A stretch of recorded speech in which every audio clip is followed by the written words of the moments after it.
Hello everyone and welcome back once more to Anime Yay or Nay's Shonen Showdown. I am TheOutbackAl. I'm hot for justice. I'm Yin&Jung. I'm Chibi-Nu. And I'm NV And we're here again.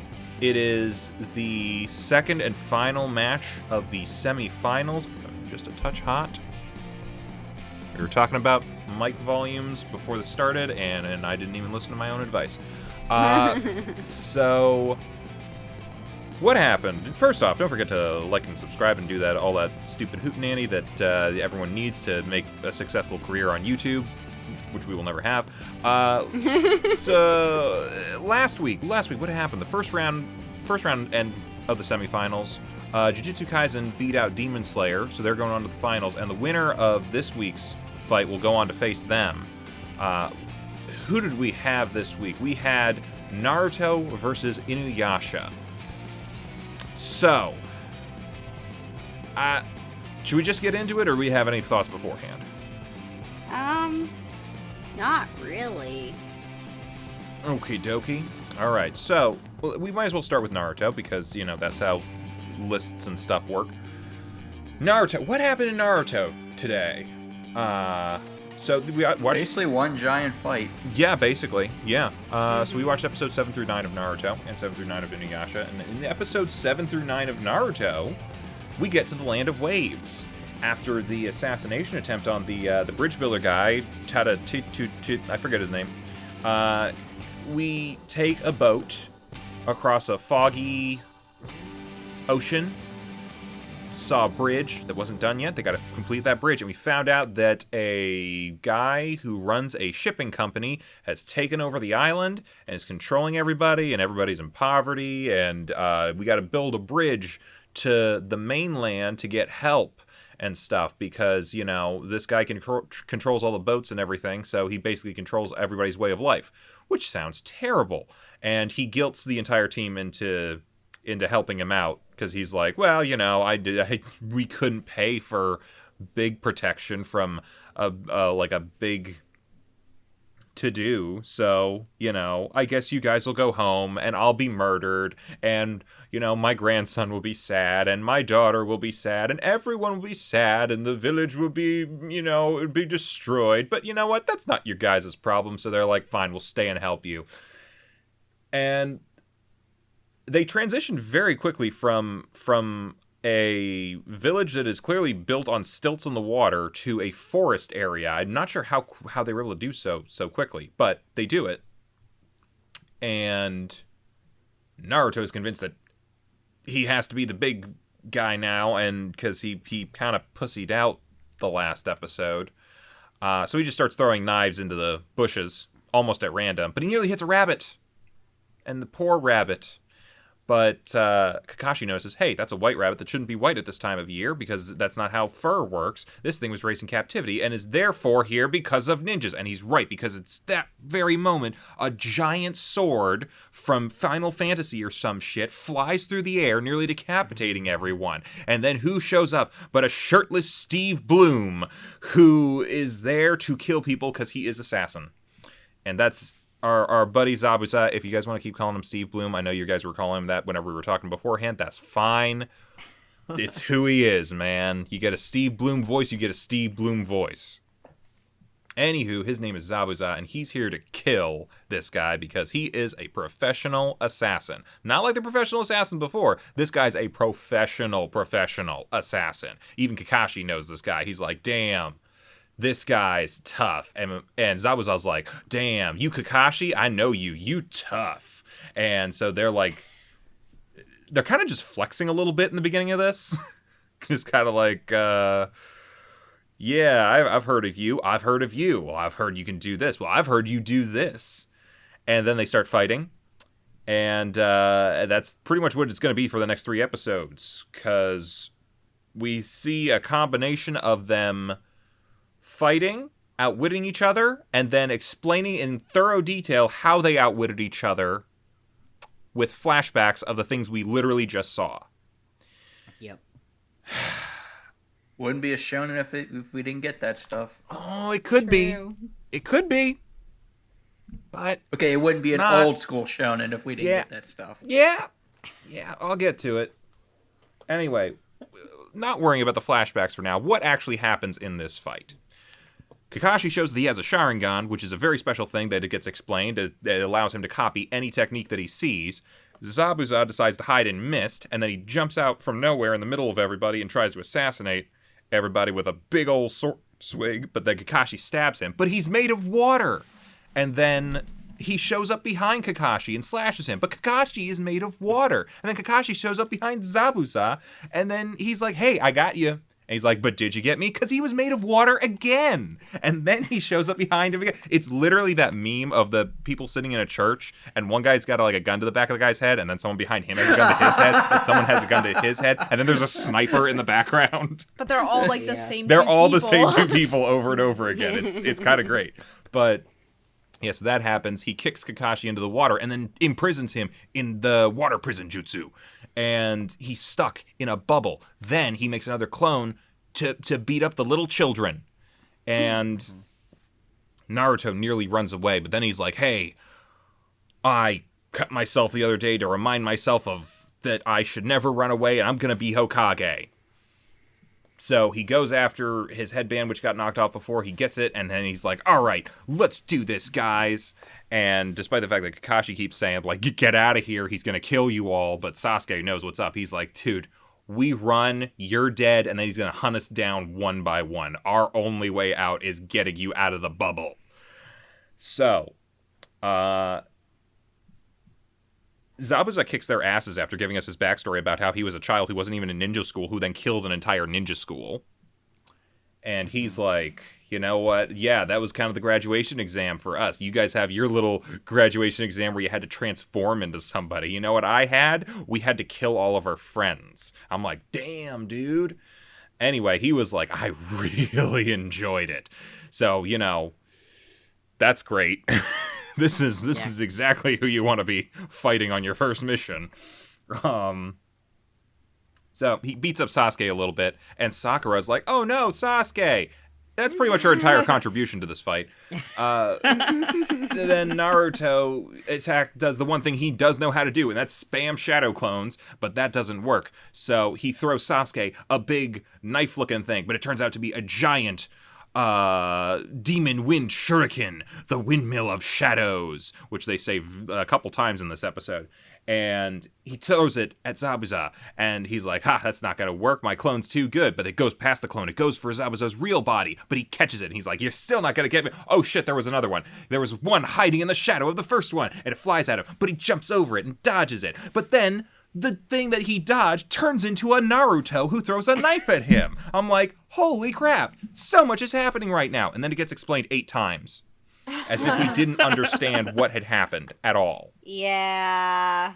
Anywho, Zabuza has to move to get away from the knife, which releases Kakashi from the bubble, and Kakashi's like, all right, now you're dead. I'm a fuck you up sideways.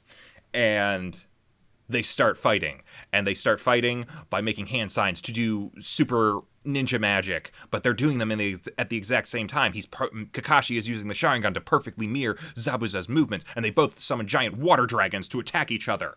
So they pretty much cancel out. And then they're just kind of like trading blows back and forth a little bit, swinging swords and knives and stuff. And then they start doing the hand sign thing again. And Zabuza's like, how is he doing this? He's not copying me. He's doing it simultaneously. Is he reading my mind? What's going on? And the eye of Kakashi is just messing with him so much so that Zabuza sees a version of himself behind Kakashi. But he didn't make another clone. What's going on? Where are all the clones coming from?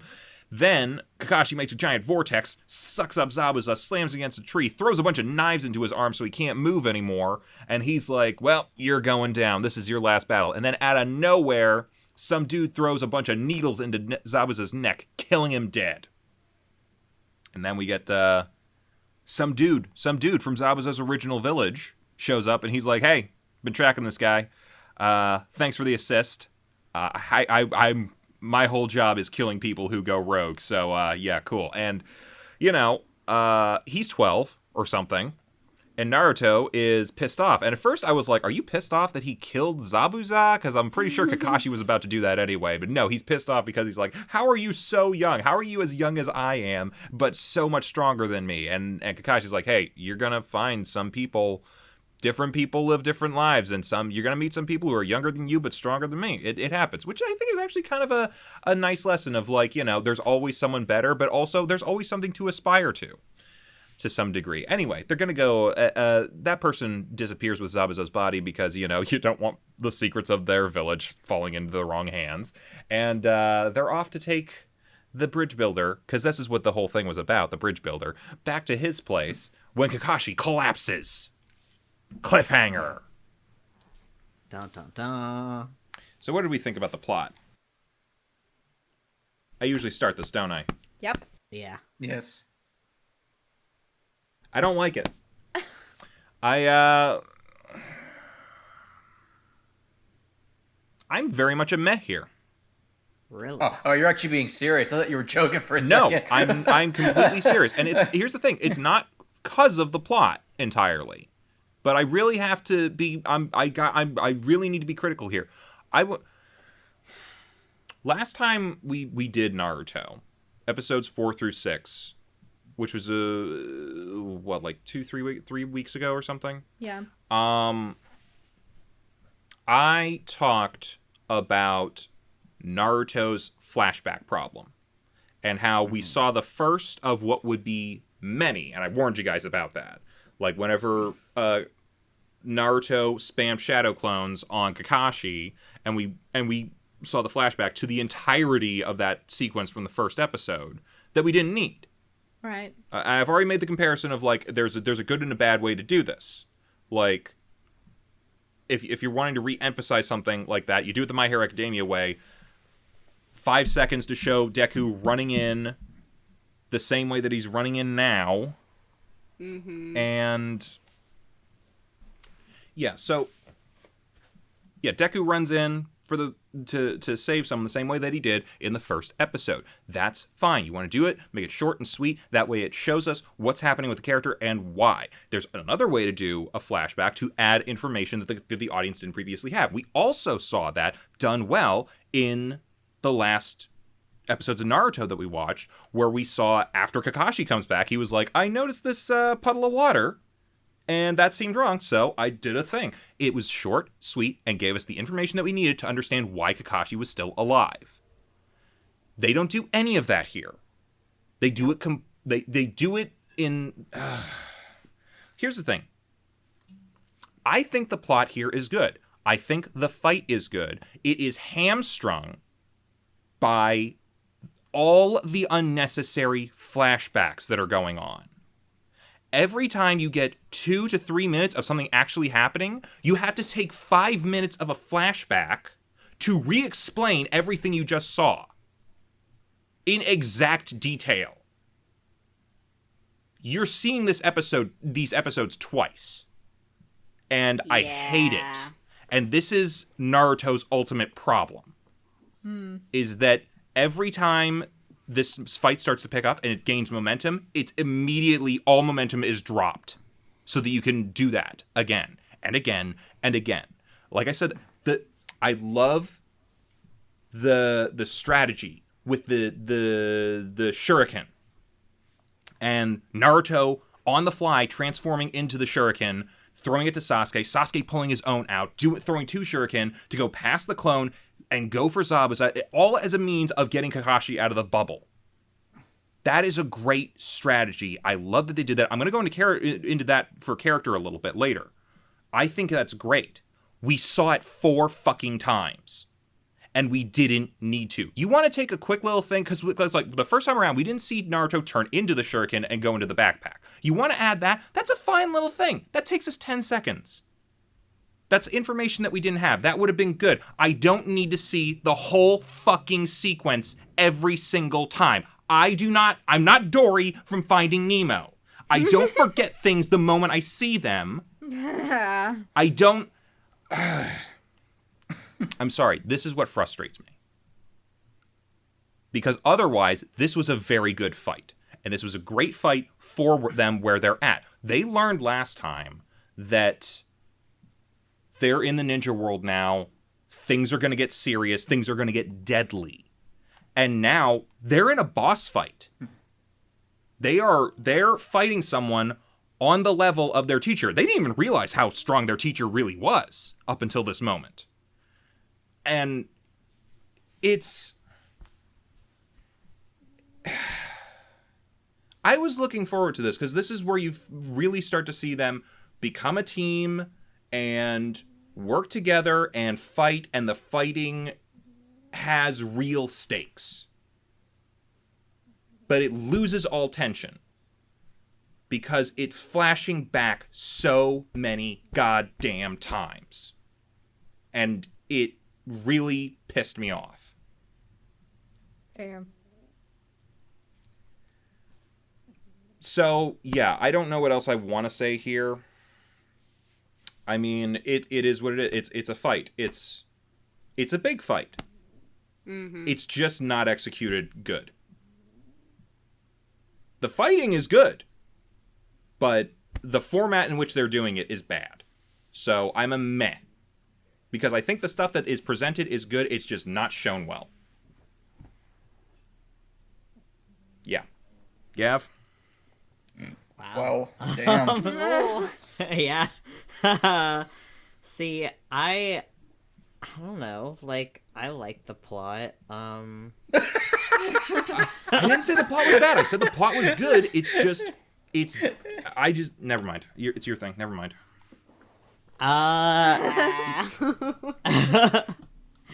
Yeah, I don't know. Like, I enjoyed what I was watching. I do agree that they might have repeated, like, the scenes a little too many times, but, like, for me, it didn't really bother me, I guess. Like, I wasn't that bothered by it, so I don't know, I thought they did... I'm trying to think what exactly, like, talk about for plot. I mean, it was just kind of the same fight, like, throughout these, like, 3 episodes. Like, you got, I mean, at the beginning of episode 7, it was them actually, like, getting to their, like, I guess halfway to their destination or whatever, like, getting off the boat, and the dude is like, this is as far as I can take you, and then they, like, got to that 4C area, and then they got attacked, and then that was the rest of, like, the next couple episodes. Mm-hmm. But I mean, it's hard to say. It's hard to say, like, really what the plot is besides them, like, having a mission, like their first, like, mission, like, real mission. I mean, I guess it shows them, like, growing as ninjas. But that's more of, like, a character thing. So, I don't know. I mean, I'd give it, like, a light yay if it were me personally, so... Yeah, I would probably give it something between a meh and a light yay. I kind of agree with what both of you are saying to some extent. Like, I liked the fight. I thought it was good. I thought it showed off a lot of, like, interesting power stuff. Like, we got to really see, like, what Kakashi can do. Because I don't even think we knew before that he was the copy ninja or any of that. And I liked seeing all of that. And I think there was a lot of action, but I also agree that the action did get bogged down by all the flashbacks. And I did sometimes feel like, okay, why am I seeing this again? Didn't I just see this? And I just feel like if they would have taken those parts out, it would have been so much better. Like, it would have flowed really well. And it probably, honestly, only would have been like a 1-episode fight. I don't think... 1.5. Yeah, there's no way it would have Yeah. lasted 3 episodes. You know what I thought? Like, it's The Hobbit. Right. It's the Hobbit like that. movies. This could have been done in 1, maybe 2 movies if you want to stretch it, but you made it into 3 for some reason. Right, like the content was good, but I feel that they didn't have enough, so they just stuffed it to have more minutes and to fill more episodes. It doesn't make sense. They're not even at episode 10 yet. I know the manga's been going on at the point that this was made.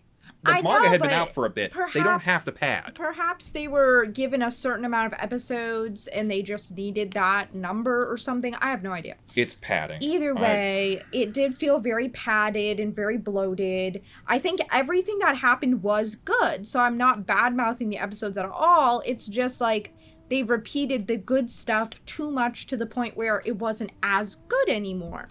So I think that was a bit of my problem too. I kind of felt that way, the same as Al about it. But like I said, the stuff that was good. Except like I was kind of confused by some of Naruto's reactions, but that matters more to character than plot. So I would say overall, I liked the plot. There was just too much repetition of what I already saw. So I'd have to give it like maybe a light yay. Kind of meh-ish, like it's somewhere in that area. Yeah, so I'm also somewhere between a meh and a soft yay for these episodes. Again, as everyone's been saying, the fight was good. I found it quite interesting. However, I feel, yes, there were too many flashbacks, including the previously on Naruto, at like the very beginning of the episode, before we get like the title card, I was counting for at least 2 of those episodes. We didn't get the title card until somewhere around 6 minutes. So I was just kind of like, what are you doing? Thank goodness for the skip intro button on Netflix. Oh no! I didn't. That wouldn't have even put me back past that point, I don't think. Because I think I did hit skip intro. And I'm pretty sure it just took me past, like, the opening song. Yep. So it's part of the episode. At that point, I'm, like, maybe 2.5 minutes in. Because you have, like, you know, the open before the opening credits. And then you have the rest of the previously on, and then the opening card, like the title card. I'm like, this is highly unnecessary. And granted, I understand why they did this, mostly just because it's like a week-to-week thing. But I'm like, this is really unnecessary. You can just cut it down a lot more than this. But yeah, I also definitely do feel that it got bogged down with like just re-showing us like stuff that they did with the fight scene.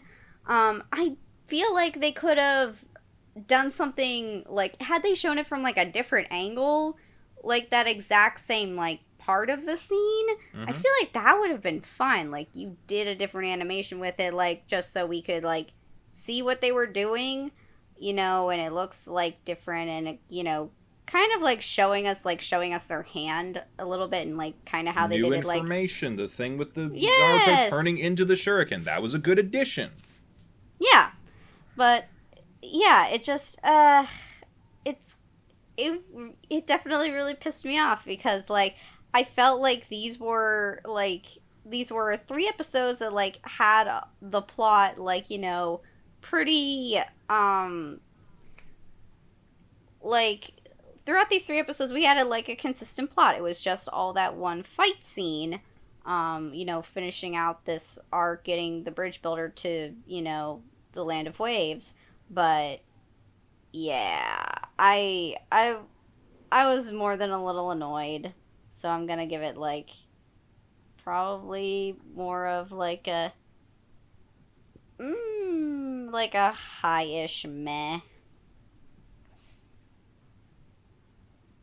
I mean, I really don't know what more to add. I mean, yeah, I agree. The fights were, the fight was really good. I liked the different strategies that all the people did, you know, not just the heroes, but the villain as well. Although, let's be honest, if the kids didn't have plot armor, he could have easily just taken them out in like 5 seconds with his super speed. But yeah, overall, I liked the fight, and I liked, you know, the different stuff that they did. I'm kind of with Gav in that the flashbacks, well, I do agree that they were a problem. They didn't irritate me like a lot of other people, but yeah, I do agree that they were kind of like I thought the explanation that Naruto gave on how he turned it into the giant shuriken, I thought that was cool, but yeah, the rest of the flashbacks were kind of like, really? You literally just showed this 2 seconds ago. But again, it didn't really irritate me that much, so I guess I'm kind of like a softish yay to a high meh. It's seeming relatively in that meh-ish category area. Sorry, I really had to rant there for a minute. Why don't we go into characters? Gav, okay. yeah. So, I'll start by saying Sakura, nothing. Nothing. Yeah. All she did... she watched. That's not nothing. Alright, whatever you That's say. absolutely nothing. Yeah, she was just like shouting Sasuke the whole time. And like, yeah, that's Sakura. But Naruto and Sasuke were like, yeah. But Naruto and Sasuke were like fine. Like they actually did some shit and like kind of showed some teamwork. So I think that was like growth on their part. And I'm happy to see them like actually working together even though they like dislike each other. And I think like someone even pointed that out, Kakashi maybe. Who was like, or no, Sakura did. She did. She was like, they're she did something? Working. Well, she mentioned something. She's color commentator. Yeah, that She's actually why really we is have what our she is. flashbacks. She is literally just like the commentator for the fight. Yeah. She's why we have the was... flashbacks. Oh my god. She's the NFL instant replay.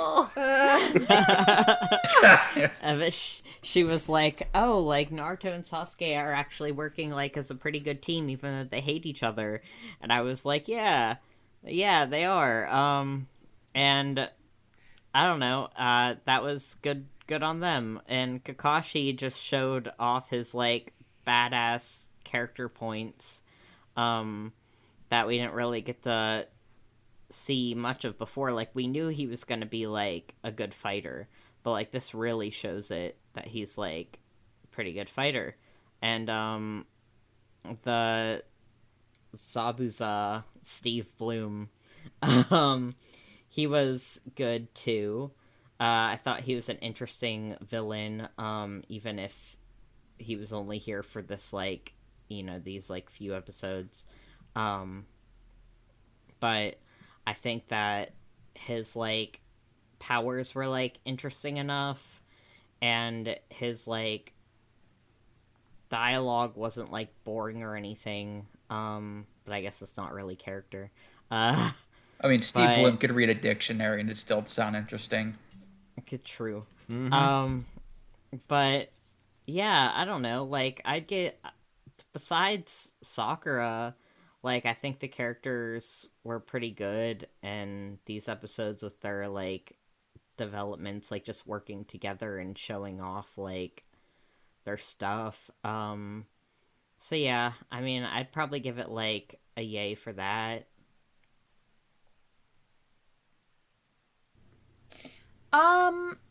Yeah, I kind of agree with everything you said. I think overall the characters, like especially with Kakashi, I really liked some of the stuff we got with him. We got to see like how much he does care for his students. And I think we got to see like a little bit more about the teamwork, kind of like what Gav was saying. Although, yeah, Sakura didn't do much, but we got to see like some development in terms of Sasuke at the very least, and kind of Naruto. Though, once again, I'm not sure I felt about what was going on with Naruto, because like his reaction to things are just kind of like overblown to me. Like, I don't know why he was being so dramatic about everything, because literally, if this like guy wasn't killed, Steve Bloom, I mean, Kakashi would have died. And I kind of understand what Al was saying about, like, why he was reacting that way, that it wasn't because of that, and it was because he felt sad that his own progress hasn't gotten to that point that other kid's is. But come on, like, you're in a totally different situation. Like, this kid is obviously, like, a hunter of assassins. He probably had a totally different education overall. Oh, he did. I mean, he's probably been through some shit that Naruto hasn't seen. So it's like, is he really just kind of childish a little bit? Like, I usually only have, like, good things to say about Naruto, but he kind of annoyed me in these episodes. I don't know. I think he was just being real dramatic, but I still like him overall. I'm not hating on Naruto, but I just think his reactions, like, he could have calmed down a little bit. I think he was just being over the top about it. And Sakura, once again, kind of useless, but I especially liked Sasuke and Kakashi in these episodes once again. I thought the villain was really cool, Steve Bloom. I mean, there wasn't much depth there or anything that I saw, but he didn't really need it. You know, he was a cool villain, and, you know, we got to, like, hear about, I don't know, his enjoyment of, like, bloodshed, and I don't know how different he is from Kakashi. And we got to see a really interesting, like, his water powers I thought were really cool. So I liked everything we got from him. You know, the bridge builder, not much to say there. He's a MacGuffin. I was interested in this kid in the tree. I forget his name, if he even said it. I don't think he said it in this episode, but his name is Haku. Haku. I found him kind of mysterious and interesting. I'm intrigued to see where he goes, because I am guessing that he'll be a little bit important later. So I'd like to see more of him. I thought his character design was pretty cool too. So overall, I would give characters a yay. Yeah, I pretty much agreed with everything that was already said. Yeah, Sasuke and Kakashi, good characters. Zabuza was very interesting. You know, little antagonist for these couple episodes. Naruto, like, again, he was doing good in the fight, and I can kind of understand a little bit of, like, where he's coming from, but still, it's kind of, like, I would have preferred more of, like, internal turmoil. I can't word right now. I've been up since 6:30, and it is very late. And, like, I don't know, I guess, like, I would have preferred him to have, like, just to more talk to himself, rather than be shouting it into the sky, and at Kakashi, and at just kind of Haku, I guess, whose name I just learned now. Haku seemed interesting. Sakura was useless. Yeah, I can't really say much else. I think I'm kind of in a soft yay-ish area. I mean, yeah, I pretty much agree with a lot of what a lot of people are saying. Like I was watching the episodes, and I'm just thinking, is Sakura gonna do anything? Is she just gonna stand there? But yeah, that's all she did. I liked the development with Sasuke, and I liked I liked Kakashi. I liked his, not only his skills and his and you learn more about his powers, but his willingness to go risk his life for his students. I thought that was cool. And then obviously Zabuza. I mean, it's Steve Bloom. You're gonna get an entertaining villain whenever it's Steve Bloom voicing him. So that's always great. And now the $1 million question. Honestly, I didn't mind Naruto these episodes. I actually didn't mind them. Really? Yeah.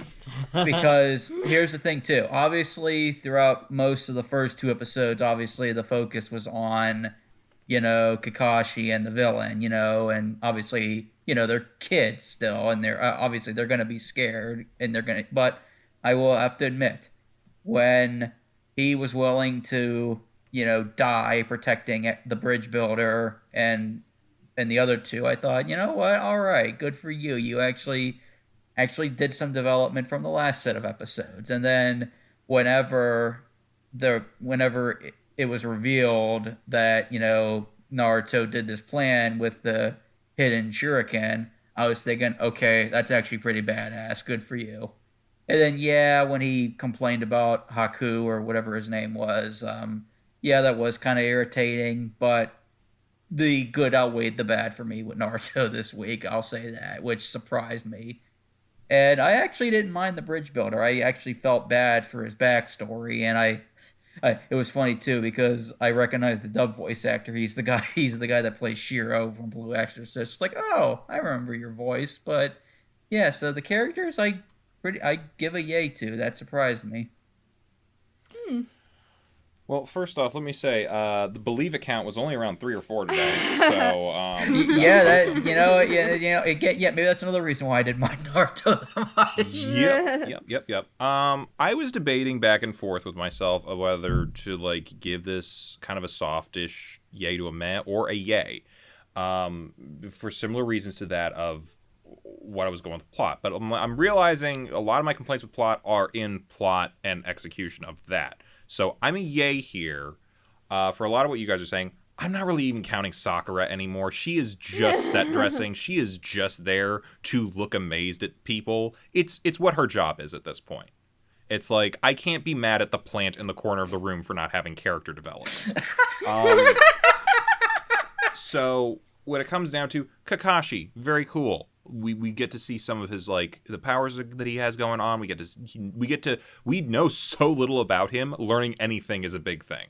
And Naruto and Sasuke, yes, team building, thinking on the fly, improvising and like coming up with out of the box strategies to overcome this clearly superior fighter.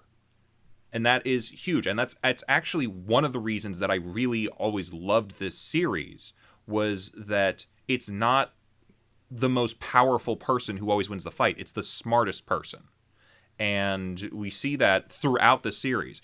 Eventually it gets a little Dragon Ball Z when they get like some really big superpowers, and then it just becomes who can fart the loudest and destroy the entire village the quickest. But for where we're at now, it is very much, I can't beat this guy outright. I need to think outside the box and come up with a way to win. And I think that's done really well here. Execution of it is, I've talked about that, but the strategy itself and Naruto of all people coming up with it is great. And Sasuke, not even needing verbal confirmation of any kind, picking up what was going on immediately and adding to it. Like, that showed a lot of growth on both of them, especially when you compare it to where they were at in the last couple episodes. That's great. And then, like you guys are saying, Zabuza. One, Steve Bloom, I'll talk about him later when we actually get to like dubbing and stuff, because that's really where I want to talk about Steve Bloom. But like, he's just a cool idea for a villain. Simple, yes, but he's an entrepreneurial serial killer. He's just a guy who enjoys killing and was like, you know what? I might as well get paid to do this. And yeah, I think to some degree I was a little like, why aren't you just killing them now? Like, why are you giving them your whole backstory and then letting them talk so much instead of just getting the job done and getting paid? But I'm like, I think he just enjoys toying with them. And I think that was like almost more sinister. We all know he could kill them. From the moment he captures Kakashi, it would take him less than a minute to go through the rest of them. But he doesn't, because I think he just enjoys playing with his food, essentially. And I'm like, that is so evil, and I'm kind of down for it. We don't know anything about Haku at this point, but he's got a cool aesthetic, and he's clearly got some wild shit going on with his own stuff, just because he's a kid who's part of a Black Ops assassination unit. So, yeah, I think I'm an overall yay, because despite execution of what we saw today, everybody who has a purpose did their purpose well and showed growth. I don't include Sakura in that because she doesn't have a purpose. So, yeah, I give it a yay. And I think like overall it's seeming in the soft yay-ish territory for a lot of us, right? Why don't we move on into world building? Yin? In terms of world building, I mean, we were mainly in one place for these couple episodes. We didn't really get much of the world. However, we got a lot, once again, of the power sets or the ninja techniques. And I liked that. You know, I liked seeing especially the villains and Kakashi's. I thought was really interesting. And we got a little bit of kind of what Al was referring to in terms of like the villains positioning, I guess you could say. So yeah, I would say in terms of all that, I liked the world building, but we didn't get much else. So I'll give it like a light yay.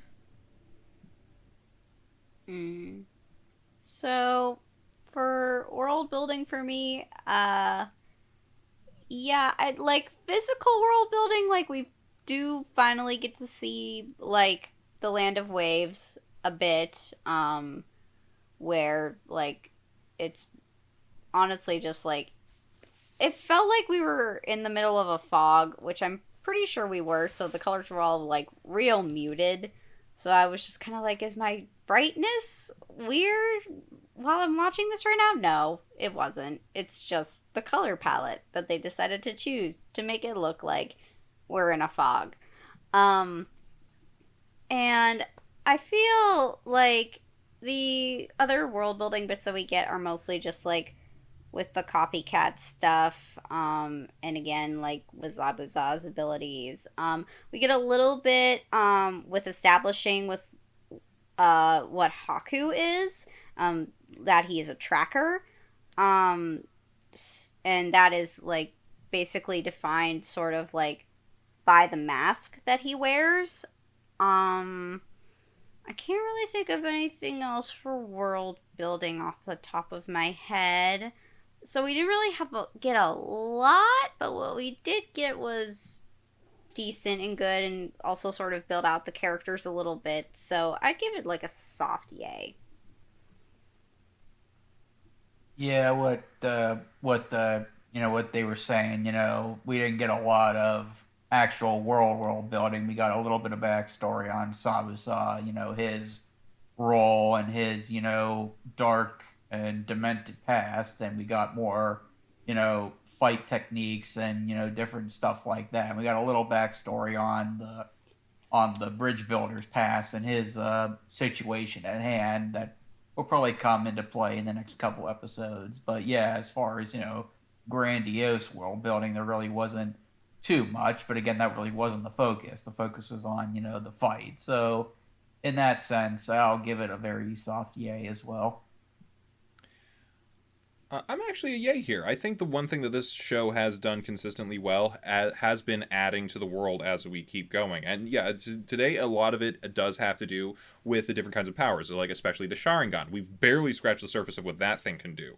But establishing that is good because it's important for a lot of stuff, especially for Sasuke, because it's connected to his clan, and we don't know a whole lot about it based on the episodes that we've seen so far, but it's an important element. But we did get to see some of the stuff that it can do. It can help you learn and track opponents and mirror them, copy them, learn very quickly what they can do and how you can do it yourself, which is an insane ability. Like, hey, I practiced for years to learn how to do this. Oh, yeah? Well, I watched you do it once, and now I can do it. Well, I'm fucked. So, learning about that kind of thing is big. Seeing some of the other kind of techniques. We've mostly seen shadow clones at this point, and we haven't really seen a whole lot of other type of cloning, but, like, you can make substitutes out of water now. We saw a little bit of water stuff last time, but now you can make dragons and giant vortexes and all sorts of stuff. It really, last time it was like, oh, you could jump out of water or you could breathe fire. Now you're doing all sorts of crazy stuff with things. Sky's the limit at this point. But on top of that, we're kind of learning, again, it's a little bit through Zabuza's backstory, but we're learning a little bit about the other villages. Like, not everybody teaches their ninja the same. It's not like a standardized thing. So what flies in the Leaf Village might not fly in the Mist Village, and what flies in the Mist Village apparently does not fly anywhere else. Because, yeah, like, their whole thing is like, yeah, we're going to train you up, you guys all become friends, all right, Battle Royale, do it. I'm like, holy shit, you guys are hard. How did you guys not take over the world at this point? That's fucked. But yeah, and then, we also learn about, like, some of the, like, this is weird to say, the more secretive elements of ninja, because they're all supposed to be secretive, but we get to see some of the more elite special forces types with Haku a little bit, and that's, yeah, so there's I feel like it didn't add a number of layers so much as expand on some of the layers that we've already had, like knowing that there's other elements in the military structures of ninja, learning that there are, like, different villages have different ways of teaching people, different types of techniques, especially ones that they do not want other people to know, which is big, which, like, they were even saying that, I think in the episode, that Zabuza was in, they call them bingo books, which is like, they're like kill on sight books kind of thing. Like, know these people. It's like FBI's most wanted lists. And Zabuza's on a number of people's, and Kakashi is clearly on the Hidden Mist Village's radar. And I could imagine he's on everyone's hit list, because if you have an eye that can literally learn any secret shown to you, like, that's, yeah, you don't want to run into that. Or you don't want to let that thing get away. So, yeah, I actually think a lot was expanded upon here, so I'm a yay. Yeah, I mainly have to agree with you, Al, that I think they touched on a lot, with, like, the techniques, like, the ninja techniques and, like, the powers and, the stuff with, like, the Mist Village, and especially, like, when they were talking about the Battle Royale type, like, ninja exam, and I was like, whoa. And it was just, like, a lot of that type of, like, building, like, on, I guess, smaller things, like, not so much maybe the world, but, like, the, like, ninja building. I don't know.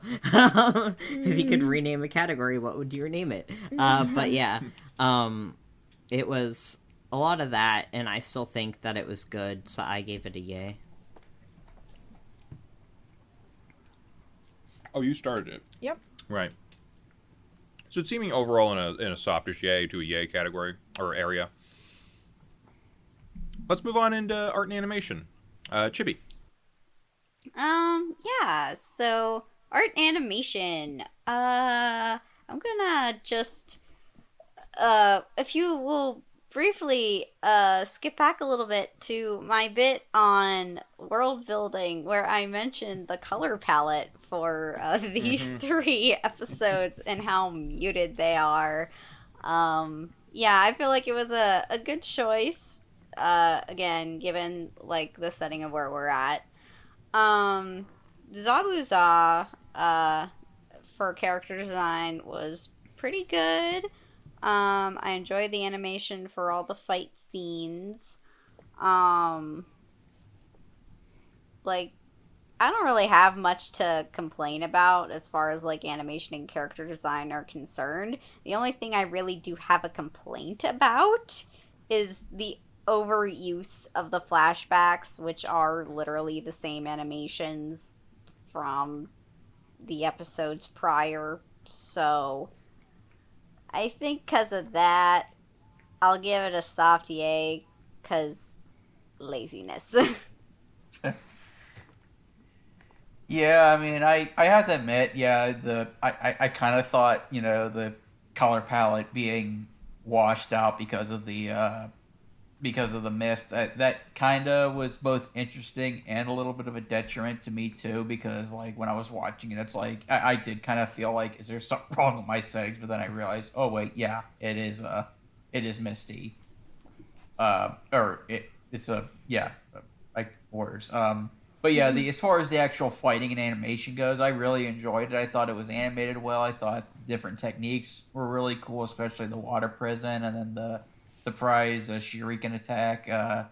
So yeah, I can't really have too many other complaints besides that. So I give it a yay. I'm a soft yay here. I agree with you guys. I think I think we've said before, like I love the aesthetic of the show, and I think the art and animation is good. I am only docking points because of the flashback stuff, because half of the episodes is just reused footage. And I mean, Chibi, you were saying, like, you could have shown it from a different angle, you could have done this, you could have done that, and I'm like, had they done that, maybe it wouldn't have been such a big deal for me. But as is, yeah, I gotta dock a couple points for that. I think, outside of that, from what new things we saw, yeah, Zabuza looks cool. He has a very interesting aesthetic. Going shirtless and having leg warmers on your arms is, it's certainly a choice. And, it's, you know what, good for you. You want to run out like that and just have a belt around your neck? I think he might be into some kinky stuff. I'm not sure. But yeah, he was good. Techniques were the ninjutsu stuff was cool. Yeah, I think ultimately, like, I gotta say, like, looking back on the whole series, that the thing they used the most was that, like, flashback filter. Good God. Yeah. Like, I'm just real, like, I know I was, like, ranting in the first section of this, and I'm like, this is basically how QB feels in episode 3 about flashbacks and why he was so, yeah, that's just, yeah. I'm, like, realizing in episode 2, I should have, like, put the Naruto flashback filter over all the flashbacks of Madoka just to drive it home. But, like, you always think a good idea's late. But yeah, so I'm a soft yay for it this week. Yeah, I liked everything, like, with the animation, and the character designs, as always, like, that I've said before, like, when we've talked about Naruto, that, I enjoyed them. I think the fight scenes were animated really well. Yeah, the only thing that, of course, for animation, be like, the flashbacks, and yeah, I did notice that filter every single time. I was like, oh yeah, like the dot, like the comic book dot kind of, like, filter thing going on. Best investment they ever made. Yeah, really. But so I'd give it, like, a soft yay overall. Yeah, I don't really have much to add. My feelings on the aesthetic and animation remain pretty much the same as they did a few weeks ago. I really like it. But yeah, if we're going to count the flashback stuff in animation, then I would say it did bother me a little bit. So yeah, I'd give it, like, a soft yay. Kind of sound like a soft yay for art and animation. Moving right along. Envy, let's talk sound and dubbing. All right. Well, I'm pretty sure everyone's going to say the same thing, but Steve Bloom, great villain. I mean, when is he never given a bad? I don't think I've ever seen a bad performance from him. He's just, yeah, he's kind of cheesy, but again, his voice just makes it work. And I mentioned earlier I like the Bridge Builder's voice because, again, that's Shiro's voice from Blue Exorcist, and I liked him. And then, obviously, the other cast is the same. And then, I don't know how to say this without being insensitive, so forgive me in advance if I sound insensitive. That's not my intention at all. But I honestly thought Haku was a girl until they said that he was a guy. Because I thought too. The voice... Everyone did. I thought... Okay, so I'm not alone? I'm not being insensitive? Okay. I thought it was, like, a grown woman. Yeah, it's hard to tell how tall he is when he's up in the tree. The voice sounded like an adult woman. It didn't sound like a kid boy to me. It sounded like an adult. Naruto is voiced by an adult woman. Yeah, but she sounds like a kid boy when she does it. Yeah. I think that's the thing with getting adult women who have, like, deeper voices to play, like, prepubescent like boy characters. I think like sometimes they can hit it right on the head, but other times like the voice is low, but it still sounds like it doesn't sound quite like a kid's voice, so it is a little off-putting, I will say that. Yeah, I mean, it just caught me off guard. Like, I thought this character was like a badass, tracker female, and they said, "Oh, he got away," and it just caught me off guard. Like, wait, that was a guy? What? But I mean, it's not like it was bad. It just caught me off guard. But the rest of the cast did a good job, and it's the same cast as usual. And again, Naruto's voice, he didn't really say a lot, so that he didn't irritate me, so that's good. And then obviously I said I love the music, so which I mean, the background music is always great in Naruto, so yeah, I give it a yay overall. Not much to add for me. The returning cast is good. The music is good. Steve Bloom is never bad. Haku was cool. The only thing, like, it's kind of... Zabuza says ninja weird. Yes. Ninja. He does. Ninja. You think you are ninja? Yeah. Yeah, I also was kind of just like, why do you keep saying it like this? Ninja. This is gonna sound very old internet, but did you guys ever watch Ask a Ninja? No.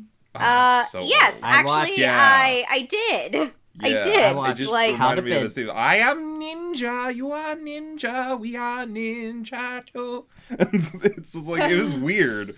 But I watched How to Be Ninja. How to Be Ninja. That was. Yeah. Well, no, I think it was. I thought it was Ask a Ninja, but like. No, it was Ask a Ninja AskANinja.com. because that was it. I guess he did that. I do remember Ask a Ninja because I actually around the time when I was in middle school and like was sort of more first like getting real into anime, which was around like the time when I met my friend who was really into Naruto. Ask a Ninja was one of the things that said friend like kind of introduced me to. So yeah, it was Ask a Ninja. I think he's his old holy crap, yeah. I never heard of this thing. It's still up on YouTube. I just looked it up 15 years ago. Oh. Ask a Ninja. Like that's like back when I don't think you could get higher quality than 360p if you like hey, if you got any younger, when I say younger, I just mean like fans who grew up with YouTube as opposed to discovered YouTube in their teens. Look up Ask a Ninja. It's old, but it was always a fun time. Oh, there he is on Mythbusters. Cool. Really? Yeah, he was there for an episode of Mythbusters. It was just kind of like this little joke thing because I guess he was becoming a kind of a bigger meme at the time or something. Yeah. And they had a ninja episode, so that was part of it. Okay. But yeah, that's just, other than, even with Steve Bloom kind of just really pronouncing ninja weird, it's still Steve Bloom, and he's still amazing. So, I'm a yay on sound and dubbing. Yeah, I was gonna say, like, the same exact comments that y'all have made. Oh, you like to Ask a Ninja too? No, I watched How to Be Ninja by Ryan Higa. Oh, no, that's different. Oh, no, but that's an old video, too. Yeah, they might have come out at the same time. Maybe. But my dad was in the room when I was watching Naruto, and he was like, he says ninja the way that Trump says China. Oh, God. And You're not wrong. Like, you're not wrong. Yeah, I was like, you're not wrong. Yeah. Yeah. I didn't think of that when I was watching it, but now that's all I'm going to think about. But it's just like the way you said it. But I didn't really have any like problems with it, or any of the voices. And the music is incredible.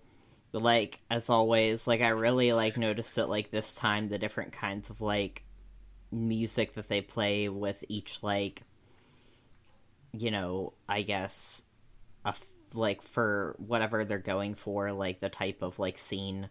Yeah, they cycled through a couple more this time around than before. I know we've heard, like, a couple of these before, but, like, we heard a couple new ones, I think, simply because of the situations that they were in, kind of got upped a little bit, so they used a couple more of the more intense tracks. Yeah, but I really enjoyed those. Like, I think that it really adds to the atmosphere and, like, the watching experience.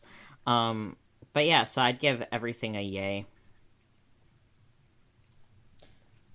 Yeah, I don't have too much to add. It's always weird going last. I agree with what everybody else said. It's a yay. I'm last. Oh, you're last. Almost last. It's Jumping the okay. gun. I honestly don't have anything to add either. Yeah, I'm like, I would say I'm a yay here too. There's an overall yay for sound and dubbing. Moving on into openings and endings, and I'm leading us off on this. I mean, we usually don't have much to say in this department. It's pretty much that the theme song hasn't changed. I'm a meh. I enjoy the ending. I don't like the beginning, so I'm right in the middle. Yeah. I don't remember what I said previously when we talked about Naruto's openings and endings, but they've kind of grown on me. Like, I was like, one of the episodes Netflix tried to skip the intro, and I was like, no, I want to hear it. So I was like, let's go back and listen to that. Mainly because I was like, I have to listen to it to, like, judge it for the podcast, but also because I, like, actually want, like, to hear it.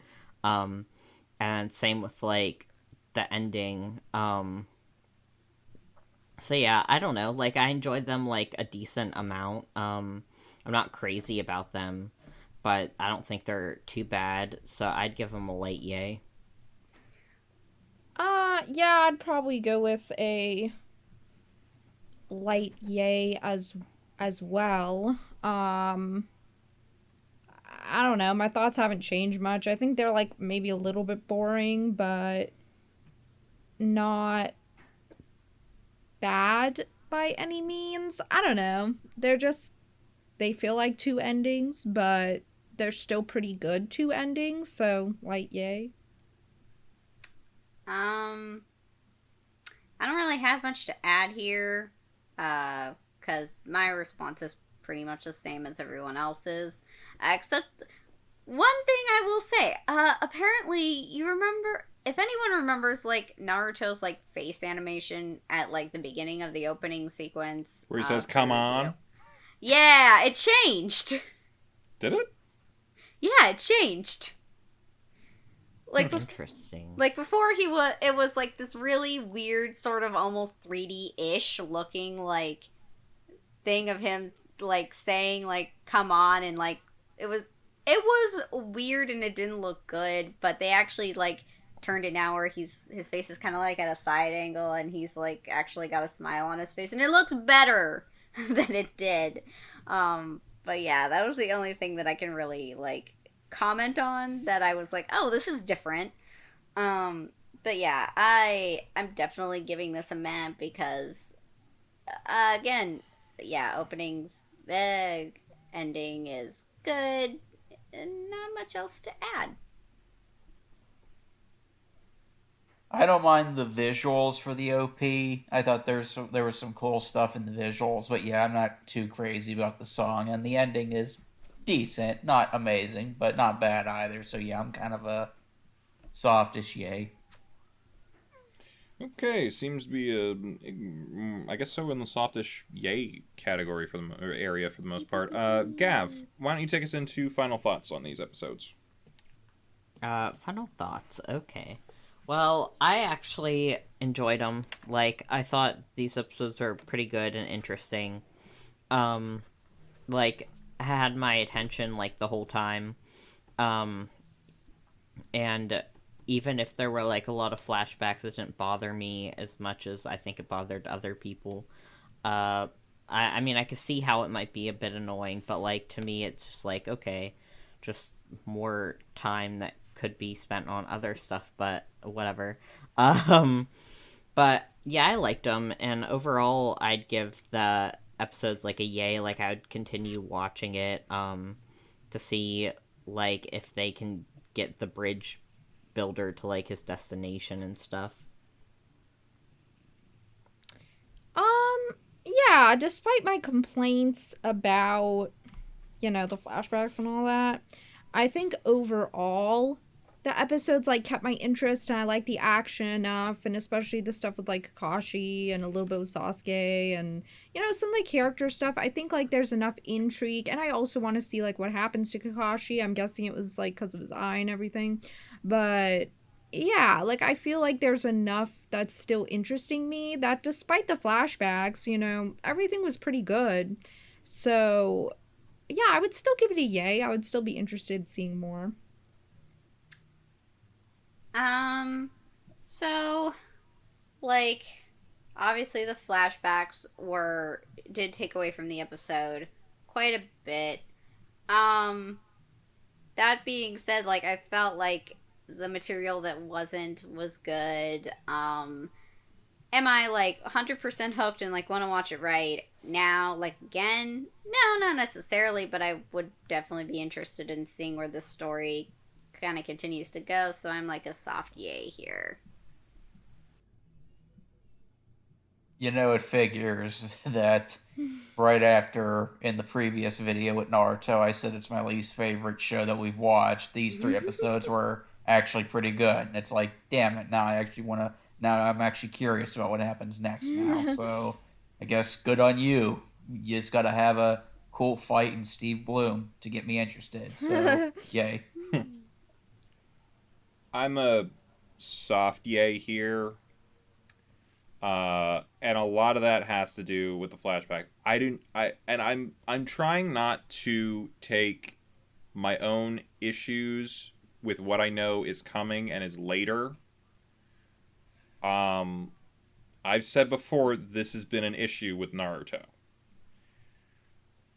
It's really exemplified here. So I would normally give this a yay because I think the plot that we got and the characters and everything else was good, but it's starting to look like this flashback stuff is a trend. And that doesn't make me as excited to see what comes next as it should. So I'm a pretty soft yay here. Still a yay, but it's leaning a little bit away from it. Or beginning to. Anywho, sounds like everyone's in the softish to a yay kind of area with this. Sound about right? Yeah. Mm-hmm. Let's move on to our other contender today. InuYasha. InuYasha episodes 7 through 9. So what happened? We're still in the stomach of InuYasha and Susomuru's father, and Kagome has drawn the sword from the stump, and well, now shit's gotta go down, because it's big time brother fight moment. Susomu melts Kagome after her and InuYasha have a lover's quarrel in the middle of this battle, and that really pisses off InuYasha. So he attacks Susomu with renewed vigor, but Kagome's not dead. She climbs out of the sludge that was melted from their dad's bones, I guess, because the sword protected her, and she gives the sword over to InuYasha to take down Susomu, but Susomu takes on his final form and turns into a giant demon dog. Suddenly, he's not hot anymore. Nope. He had that like hot guy pose for a moment with like the hand going up to move his hair back. But yeah, so he's like drooling all over the place, acid spit, and it's melting everything and causing fumes and stuff. So they got to get out of there. So they get out of there. And they're fighting on Dad's shoulder. And at a certain point, InuYasha, InuYasha doesn't realize it, but, he's like, Kagome, get behind me and stay back so I can protect you. And then the sword, the rusty old piece of crap sword, turns into a giant... Fang. It's a fang, yeah. It's like it was made from his dad's fang. But I'm trying to describe it. How is this? It's like it doesn't look like a katana anymore. It looks a little more like a falchion. And yeah, it's this big ass sword, and he just rips Sesshomaru's arm off with it. And yeah, I think you've successfully won this fight. At that point, gives him a couple more slashes, and Sesshomaru falls away, turns into a ball of light, and Team Rocket's blasting off again, leaving his Toad Man behind. So, but he somehow catches up, I guess. I don't know. He had to start running. Yeah. So now InuYasha's got a big ass sword that's probably as big. We got 2 anime with big ass swords in these episodes, and also fights with silver haired people. And I'm noticing a pattern. There was some stuff with special eyes too a lot these past 2 weeks. Like this all happened. Shonen tropes. This whole fight happened because they were inside the pearl that was in InuYasha's eye. Like there's a lot of weird connections I'm making today. Anywho, that happens, and they get out of the pearl off the back of a skeletal bird dragon thing, and the pearl goes back into InuYasha's eye, which I want to point out, the animators missed something, because like in the last couple episodes, InuYasha was missing his pupil, which was good, because they were in his pupil, technically. But then they added it back in during some of the fight scenes, and I'm like, that's inconsistent. I kind of would have preferred if you'd done, but it's a nitpick. They get out, and InuYasha doesn't know what happened with the sword. He doesn't get it. But Kakome does, because she gets it, and she's like, I'll help you out. And he's like, why would I want your help? So she like has him crash through a bridge, and she's like, well, maybe I won't help you. And so, we get back to our lovely formula of if a tsundere and another tsundere like each other, how many decades is going to be before they actually admit it. So then we move on to what I can only describe as their first filler episode, where they meet some guy named Nobunaga who has a little monkey who steals Kagome's bra, and she thinks he's famous, but he's not famous, and he's voiced by Light Yagami, and that's all I could hear the whole time. That was Light's voice. Holy shit. That was Light. I didn't recognize it. Listen back, and you're just going to be like, holy shit, that's him. That is him big time. Maybe because he wasn't, meticulously planning every 5 seconds. I guess to some degree he kind of sounds a little more weak in this one than Light does. So he it's a little more like Rock from Black Lagoon. But yeah, it's Brad Swale.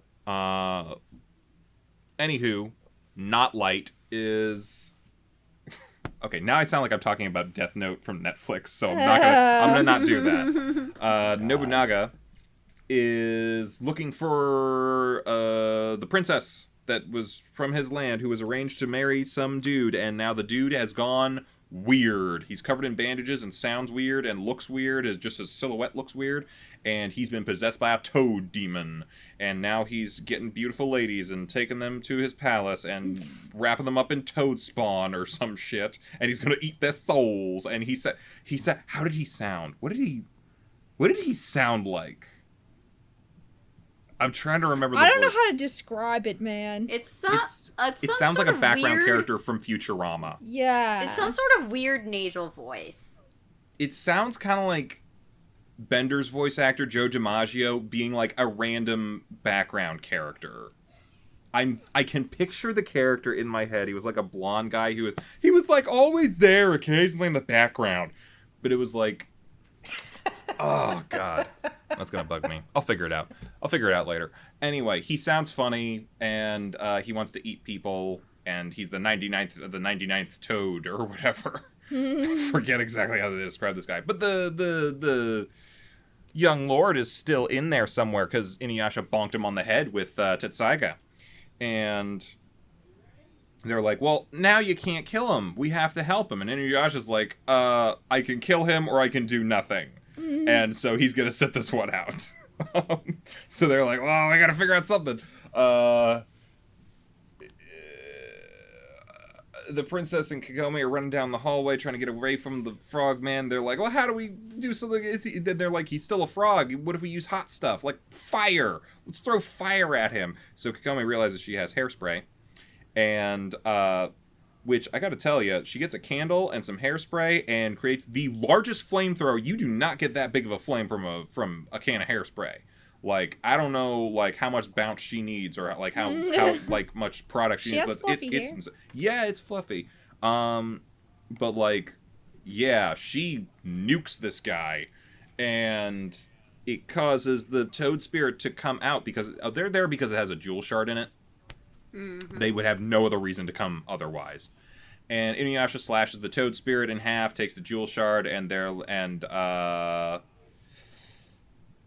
Nobunaga's like, Princess, you're saved! And then she goes and hugs her husband because she doesn't care about that guy. Well, she cares about it, but it's like, you're just... Oh, God. That's another common thing. We've watched shows 2 weeks in a row with simps. Yeah. And, yeah, so we get to meet the young lord has a really weird face. I just got no other way of putting it. He's just like, wow, like, damn. That's how you look? Okay. That's a fetish. That's okay. All right. Actually, you kind of look like, what's his face? That dude comes much later in My Hero Academia. Yes, Mirio. Yes. Yeah, he does. Like, I've also heard his voice somewhere, but I can't place it. I don't think it matters because I doubt they're ever going to come back. It's a filler episode, really. We should look at filler episodes at some point. Anywho, they go home. Nobunaga falls off a cliff. Again, actually, it's the second time. He's very clumsy. And we move on to another episode where we meet a little fox spirit child who plays tricks and tries to steal the jewel shards from them because... What was his name? Shippo. Shippo's father, another fox spirit demon creature, I'm assuming, was murdered by the Thunder Brothers. And the Thunder Brothers are going around shooting thunder and lightning from the skies upon people because they want to show off their power because they got jewel shards in their face. And he needs a jewel shard so that he can lure them out and try to take them down. I'm like, that's a terrible plan because you are completely out of your league. Anywho, he does that. He tries to steal it from InuYasha and Kagome, but like, that's not going to work because they catch up to him and beat him up. And they're like, oh, jewel shards? Yeah, we'll go fight the Thunder Brothers. And then the kid does something stupid. Despite the fact that they were going to go beat up the Thunder Brothers anyway, he decides to leave them behind, steal the jewel shards, and try to face them himself. This kid's not... I know he's a kid, but he's not smart. Like, at all. Anyway, this gets Kagome captured by one of the Thunder Brothers. She shoots a arrow through his nose, which he never takes back out whatsoever, for some reason. Anywho, he's a little insecure about being bald, so he's going to boil down Kagome into a stew or something that his mother taught him how to do so that he can grow more hair and get some ladies like his human-looking brother does. And his brother brings some lady home, and he's like, hey, what you doing in there? What's this girl doing here? He's like, nothing, she's mine. Doesn't matter, I got a hottie right over here. And then Kagome's like, oh, you just want the jewel shards or whatever. It's like, what? There's jewel shards? But my lover, InuYasha, has them, and she's like trying to save her own skin and like find a way to get back to InuYasha because she can't do anything here. So yeah, they're... Big Brother fries the lady he was with for no real reason. And he's like, hey, so we're going to go take you to InuYasha and get the jewel shards off of him. And if any of this goes wrong, you're all dead. So InuYasha, Shippo comes back and apologizes to InuYasha about doing bad things and being a stupid child. And InuYasha's like, all right, let's go save the girl. So they all meet up, and the brothers are like, ha, we have your lover. And he's like, what the fuck are you talking about? Yeah.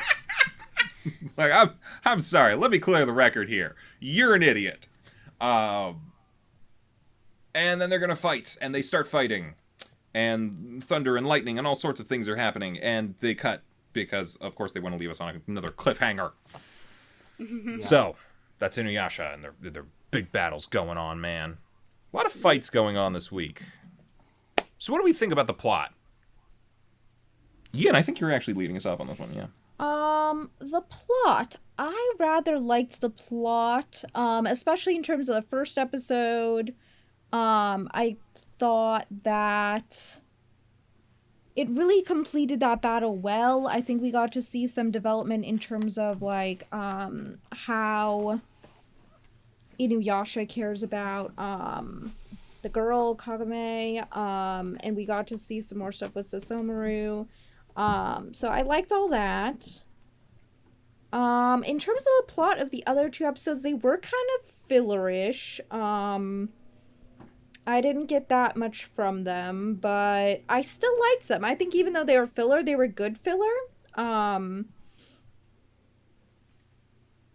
So, I don't know. In terms of the plot, I thought they were overall pretty good. I don't feel the need to summarize them because he kind of already did, but... I do it every week for some reason.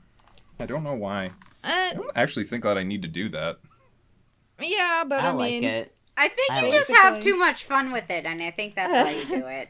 Yeah. Sometimes. Well, either way, I don't feel the need to repeat it, but I liked it. I'd give it a yay.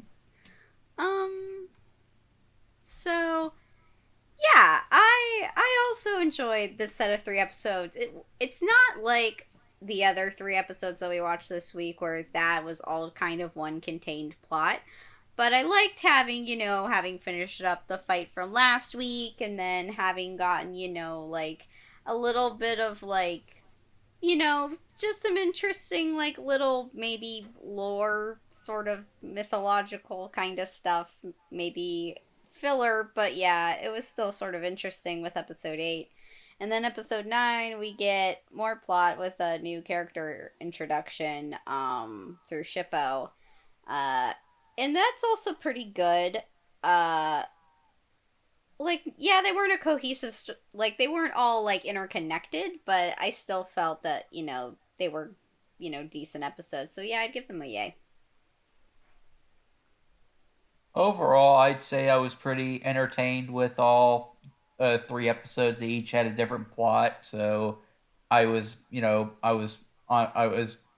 paying attention, and I was enjoying all 3 stories. I like the dynamic still between InuYasha and Kagome, and I also like how, like another female character we talked about earlier, Kagome actually tries to help. She's not just standing around doing nothing. She tries to help as best as she can, even though she's a 15, 16-year-old girl. So, she's trying, and I appreciated that. And yeah, and overall, yeah, I agree. The plots were pretty good. There's 2 things I wanted to highlight. InuYasha must have a really, really good healing factor to him, because like when his brother was in this giant wolf form and he bit him, I was just thinking, yeah, you'd be dead. You'd be chewed up or split in half when he bit you with that force. But yet he comes out with no scars at all. So it's like his healing factor must be like Wolverine level, because like that's really... So he is a half demon, so that's why. I think they did show that last time, because he was injured in the last couple episodes, and well, yeah, but like here, the way I brought that bandages. He's like, it's already healed. He is kind of Wolverine-y. And the other thing I wanted to mention is that like it was really, really dark how the one Thunder Brother is literally wearing the corpse of Shippo's mother or father on his belt the entire time. And I'm thinking, oh my gosh, that is dark. Like, holy shit. No wonder why Shippo wants revenge. He's literally wearing the corpse of his parent around his waist. Like, holy shit. But yeah, overall, I give it a yay. Yeah, I think I'm a yay here too. Filler aside, things are still moving and moving pretty well. You know what? I don't even know if I could call the middle one filler. It did go back to the main plot of it, finding jewel shards and stuff. Now, granted, I mean, you could still consider that filler because, like, there's so many shards, and, like, you don't... I'm assuming there's going to be a number of times where we're going to be in this show and, we're just going to get a one-off episode for something because... Yeah, anyone could get these damn things. But yeah, I enjoyed the conclusion of the fight. I enjoyed... the getting of the new weapon and learning about it. It was cool to, run around for a little bit on some silly side quest before we get back to bigger threats. And the Thunder Brothers seem to be a bigger threat that could be an interesting fight. And who knows, maybe they end up being larger opponents. Maybe they only last a few episodes like some other people do. But, like, yeah, it seems to, like, this show seems to do very well keeping a consistent pace and keeps moving. So, yeah, for now, I'm definitely a yay for plot. So, I liked the first episode with Tetsaiga, and I thought that was, like, real cool how it responds to, I guess, InuYasha's, like, care for humans. Well, at least that's what Kagome, like, said is what she figured out is how it worked. And I thought seeing, like, Shishomaru's, like, form was really cool and all that. And I liked the episode with Shippo and the Thunder Brothers because it introduces, like, Shippo, and he's, spoilers, pretty important. And it's like, I just did not like that frog episode. Like, as much as I love frogs, I hated that toad dude. I hated that toad dude. Like, I was just like, Toad dude, what are you doing? Like, this is just gross. I thought Nobunaga was annoying. I thought the Toad dude was annoying, and overall I just thought that episode was kind of, like, stupid, to be honest. And I thought it didn't have to be there. Like, they could have done without that episode, to be honest. And so, I don't know, but I like the other two episodes, so I guess I'll give it a light yay. It seems like everyone's pretty much a yay for the plot. Why don't we head on into characters? Chibe? Yep, yeah, me. So characters, so with our two main leads, they're still, like, they're still not 100% liking each other, but they're, like, learning to work together, quite a bit with some banter. I definitely feel like, InuYasha is kind of, like, becoming more of a person, like, and he's sort of, like, developing more of, like, his care toward humans, in that, like, he kind of has to in order to be able to wield the Tetsaiga, which is interesting because it works for both when he's, like, protecting Kagome when they're at his father's tomb, and also, when, they're trying to save Prince Itsuyu, from the Frog Lord, and the reason it turns into Tetsaiga is because he is trying to, protect her. So we're getting some development there. Kagome was good in these episodes, especially in, like, episode 9. We get to see, like, a little bit of her, like, sort of trying to think outside of the box and kind of, like, think, like, okay, how can I get myself out of this situation? I know, I'm gonna lie and tell them that InuYasha is my lover, so that way they'll take me back to him, so that way, like, he can save me from this situation. Which InuYasha's like, what the fuck, lady? But, it shows that she kind of, like, she is very much going to, like, she has a sense of self-preservation and, like, knows how to think of ways to get herself out of a situation. So I feel like that's like good like character establishment bits on her part. So Shomaru, we got to see his final form, and I thought that was pretty good. The fight with him and InuYasha was pretty great. And let's see, for our one-off characters with the princess and Nobunaga and the Frog Lord, I thought they were all right. You know, they were good for like, you know, sort of like getting us more into the jewel shards and like trying to find them and things.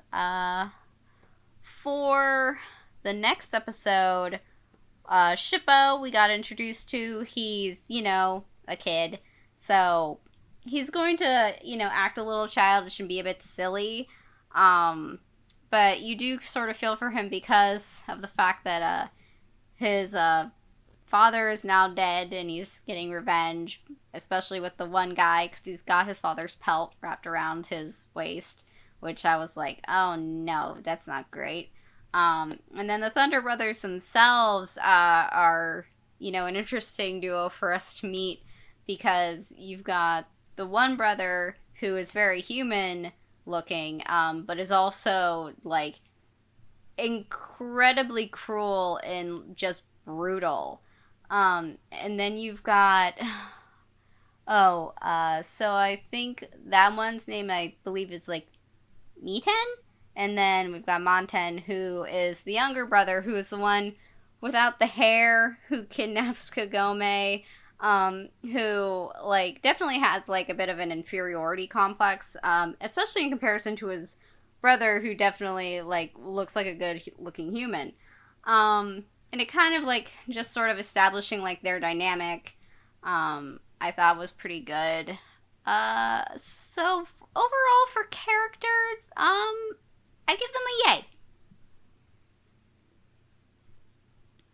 Yeah, I mean, as I mentioned earlier, I liked Kagome in these episodes. I thought, you know, she did the best she could given you know the situations that she's in. I like how InuYasha slowly, you know, becoming more, not so much trusting, but more friendly with humans, and obviously he needs to want to protect humans in order to wield his sword. So I liked that. I still don't like the Toad dude, but again, I don't think he'll be that important. I'm starting to dislike the Flea guy a little bit more because I feel like he's becoming more and more slimy of a character. I forget his name. I don't really care about the name. I like the one-off characters in episode 8. I thought they served their purpose as well. I like the little monkey dude. I'm not gonna lie. I like the little pet monkey. He kind of reminded me of a Mankey from Pokemon design-wise, so I thought that was kind of cool.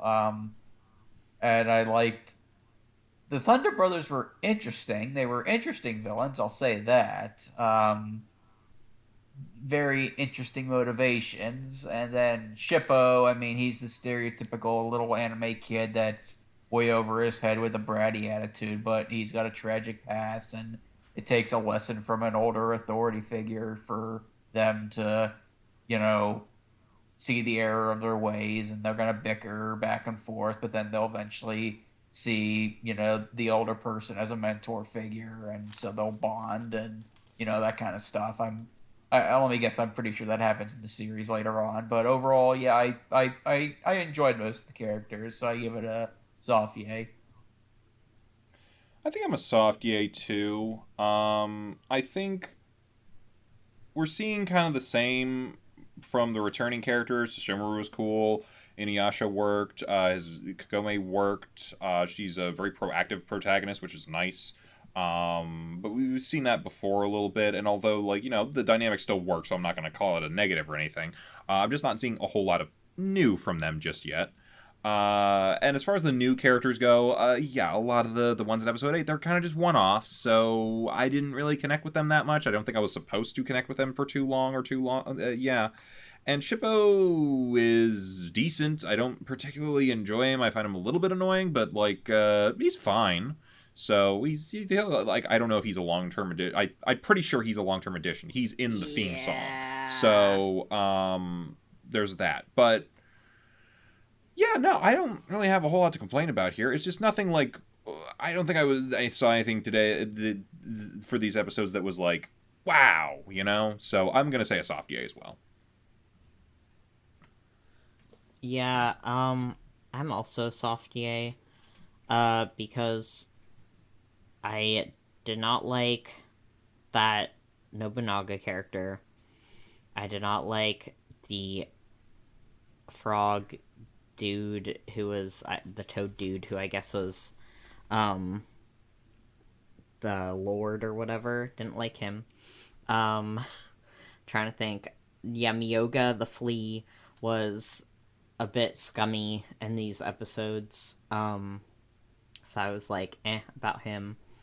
I forgot to mention that. Like, Yeah. We've had 2 times now in the last 2 weeks where some dude shows up and just starts telling us what kind of women he's into. And they happen to be, like, ones that got a little bit more, cushion for the pushing, you know what I mean? And then there's Thunder Brothers are okay. Like, I don't think they're anything to, like, write home about. But Kagome was good, and InuYasha was good, and Shishomaru was good. And, I mean, they're the ones who really matter, and Shippo's okay. But, so, I'd give it, like, a soft yay overall.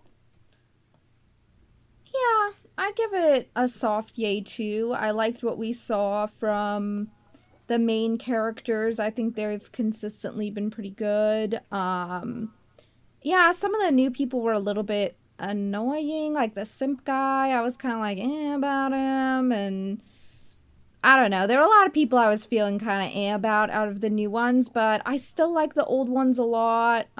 So it's okay. I don't know. Yeah, I kind of agree with you guys. Not too much to add. Sounds kind of like a soft yay all around. Yeah. Why don't we move on into world building? Envy, I believe you're leading us on this one. Yeah, world building. I guess I'll break it down episode by episode. Episode 7, we, get, Shishimaru's true form, and then we also get, how the sword works, which, I mean, I think it's pretty cool how they not only showed how the sword works, but then that shows just how, somewhat caring InuYasha's dad was, if, he's the one that imbued that sword to, respond to wanting to protect humans, considering, he had a kid with the human. So obviously the brother was kind of the one person out with, not wanting to not like humans, but again, he's a full-blooded demon, so I guess that makes sense. And then episode 8, we get, another interest on how the world operates in InuYasha and how, there's how the different shards affect different people, which obviously, the shard turned that prince into a toad monster, wanting to suck the souls out of young women, which is a weird thing to say out loud. And then episode 9, we get more villains of the world, and, we get, more background on different aspects of the world. So overall, I'd say it's a pretty decent it's a decent world building episode, so I give it a yay. I think I'm an overall yay here. Maybe a little leaning soft yay. I don't know that we did learn about the sword. You're right. We learned some new types of demons. Though at this point, I think like every demon is going to be unique. So that's always a positive. Outside of that, can't really point to a whole lot of other stuff. Like again, the new demons are interesting and cool. I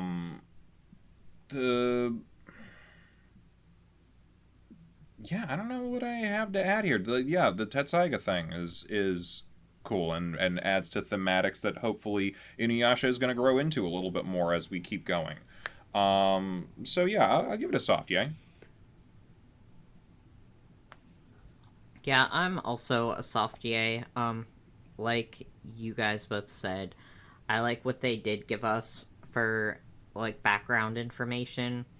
It wasn't, like, a whole lot, But what they did give us with, like, the Tetsaiga and the, Shishomaru form and the different demon types is good. So yeah, soft yay.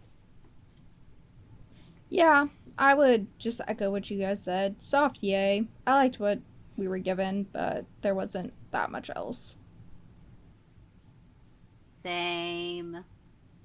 Soft yays all around? Mm-hmm. Soft yays all around. Alright, let's move on into art and animation. I think I'm leading us off on this one. I give this a yay. I think the fights that we got to see were cool. I think the Shishomaru turning into the giant dog monster, very cool. Seeing his face turn first, that was creepy. Like it. That was cool. Not a whole lot to write home about in regard to the Toad episode, but it was kind of funny to see the weird looking face at the end. Shippo, I don't love Shippo, but I guess his design is okay. The Thunder Brothers seem interesting as far as, like, aesthetically. Like, they got the, like, kind of the, I've seen something like that before, and it's like, rooted in, like, some Japanese mythology of, like, I've definitely seen this elsewhere, like the Thunder Brothers, like a thunder and lightning type person riding on clouds, and the flaming wheels to help you fly, and the spears and all that sort of stuff. But, like, it's an aesthetic that works very well, and I think it's executed very well here as well. So I'm saying well a lot. Yeah, and whenever they're starting to fight and showing off their powers and that, it looks good. Everything, like, this has always had, like, good animation. And the art style is is pretty decent as well. So yeah, I give it a yay. Yeah, I also give it a yay. I think the art and animation is good as always. With the show, I really enjoy it. I think it's aesthetically pleasing. And I like the character designs, even of the characters I don't really like. Like, I still think they had, like, decent designs. So yeah, there's that. So yeah, I'd give it a yay. Yeah, I still really like the animation in this. I've consistently liked the animation in this and the character designs. There were less really interesting designs this time around than I've seen in the past, but I think overall I still like it a lot, and I would still give it a yay. Yeah, I'm also giving it a yay. I don't really have a whole lot to add because I agree with most of what was said. I will say though, I think, like, my favorite little animated bit of this, I think, was probably the one moment where InuYasha's carrying Kagome's bike and Shippo's on his shoulder, and they're just hopping from rock to rock, and they're, like, having a conversation. I'm just like, I just started giggling for no reason, just because, like, of just what it looked like, and it just looks incredibly funny. So yeah. Yeah, I also thought that was pretty humorous as well. It's like, there was no reason for InuYasha to actually bring the bike around. I mean, I guess it was useful for Kagome to get her bag, to get the hairspray, but, like, just the fact that InuYasha cares enough to just carry her bike all that way. But yeah, I agree. The animation and the art is still good, and it still holds up even after all these years. And yeah, I thought the character designs were pretty good overall. So yeah, I'd give it a yay. You know, it's not, we don't bring it up that often, but this show does switch very, very seamlessly between serious and comedic pretty well, for the most part. Anywho, art and animation seems to be a yay all around. Why don't we move into sound and dubbing? Gav? Yeah, I think sound and dubbing was pretty good. I wasn't really, like, annoyed with any of the voices, because, I mean, I think the Lord Toad dude's voice is supposed to be, like, weird. So I was, like, okay with that. And, I mean, the music's always good, too. So, it's always real, like, atmospheric. So yeah, I'd give it a yay. Yeah, I still really like the voices in this. The ones that we already have talked about in episodes past are still consistently good, and I liked the new voices well enough. I think they all fit. Yeah, the Toad was kind of weird, but I kind of liked it because it fit the weirdness of the character. Yeah, I give it a yay overall. Also a yay. Oh, okay. Yeah, I didn't know if you were saying anything else. Dude, I'm so tired right now. I have no comments to give. That's fine. I thought everyone did well enough with their voices. Yeah, I agree that the background music is also really good, and I think the Toad. I don't know who the actor is that played the Toad Lord thing, but I think he was having a good time voicing that character. So yeah, I give it a yay overall. Yeah, I think I'm a yay too. The returning cast was good once again. The music's good. The only things we can talk about are some of the new people. I did keep hearing Light Yagami out of Nobunaga, and I found that funny, and I really think it'd be hilarious. I don't know enough about this character, whether he comes back or not, but I kind of like this headcanon idea of that he is like Yagami, and what we're seeing is his facade of like, oh, I'm just an innocent whatever, but deep down underneath, he's the big bad of the entire series, and he's like planning everyone's demise. I think that would be hilarious. Outside of that, Toad Guy, you're right, and like I think I like Toad Guy because for the same reason that I like the villains in Seven Deadly Sins. They are people who are like, I'm here for one episode. What is the character? That's the character? Okay, this is going to be a fun day. And yeah, they just went in and had themselves a good old time. And I always like, that always makes an enjoyable performance. Is it always going to be like the most dramatic or wow, amazing? No, but it makes you happy to hear. So, you know. So yeah, overall, yeah, yay. Was that everybody? I think that was everybody. So it sounds like a yay for sound and dubbing. Yin, why don't you take us into openings and endings? Openings and endings. I feel pretty much the same as before, which I think was kind of a light yay or a meh or something. I think it's a fun opening. It kind of feels retro, like that kind of 90s anime opening, which is pretty fun to watch. Has a nice little melody and everything, but it's not super epic or something that I would play on repeat or anything like that, so it's kind of in the middle for me, but I think it's nice. And the ending is kind of, meh, so I'd give it a light yay. I'm a yay here. I like both opening and ending, and again, I'm also kind of swayed by my nostalgia, so yeah. Yeah, overall, I didn't mind. I didn't mind both the opening and ending. I thought they were pretty good for what they were. Again, I want to keep reminding people in case they're watching for the first time, the Netflix is censored the opening to just have the visuals. I don't know if we call it censored. It's just they probably just didn't have the rights to it. Mm-hmm. I don't know that that's technically the same as censoring. Well, I guess I should have worded it differently. But yeah, if you want to listen to the song, look it up on YouTube. It's a very popular song. So, yay. Yeah. It's interesting whenever that happens and it kind of like messes with stuff. Like me and Yin at one point were watching Supernatural on Netflix and they didn't have the rights to the songs that they were playing in the actual episode. So like they're playing some random thing where they're supposed to be playing like Motorhead or something because they're talking about this song from Motorhead, but they're not playing it. And I'm like, that. Regardless of that, what are we talking about? Openings and endings. I'm kind of a meh here. These are both good. They just don't particularly grab me at all. I don't know. I'm genuinely having a lot of trouble remembering them a little bit. right now, and I know I watched them both today.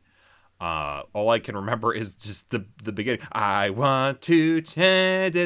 I don't even remember the words. I want to change the world. Yeah. That sounds right.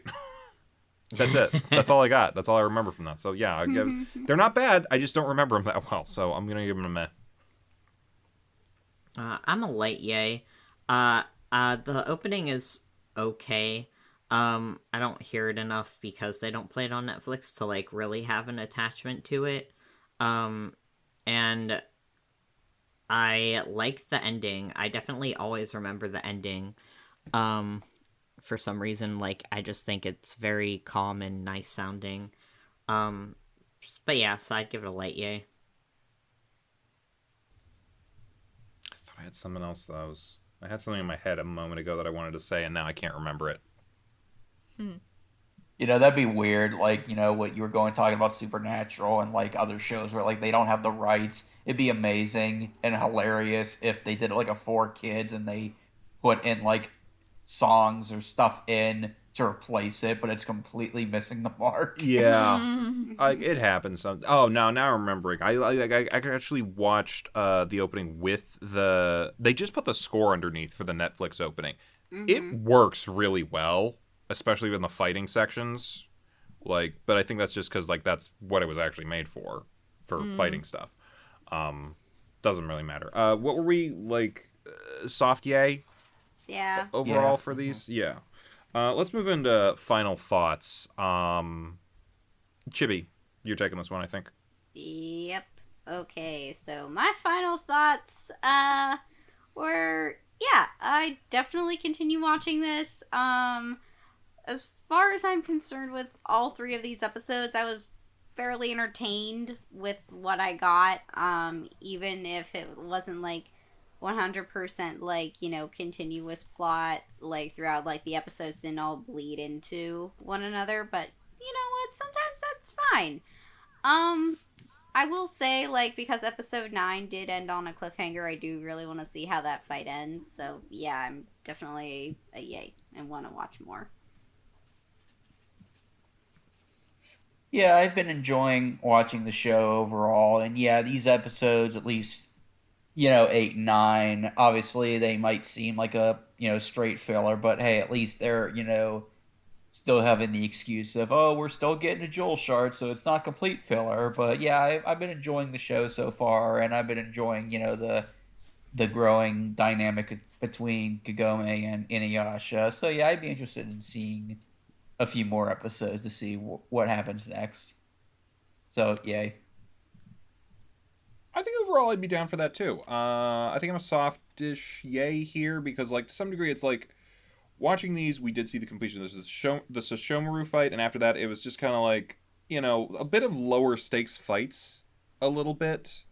So you know, we are leaving on a cliffhanger of a fight between the Thunder Brothers and InuYasha, which, you know, looks like it'll be cool. So I am looking forward to that. We keep saying filler, and yet, like, to some degree, I'm kind of like, this feels like we could call it that, but at the same time, it may just be, like, the show itself... Monster of the Week. Yes, it's going to become a very episodic... It's not going to be, like, as serialized as maybe Naruto might be, or Demon Slayer, Jujutsu Kaisen, what have you, where it's like... Well, actually, Demon Slayer might be kind of similar in that regard, because it's like, here, go here, kill Thing, go somewhere else, kill Thing.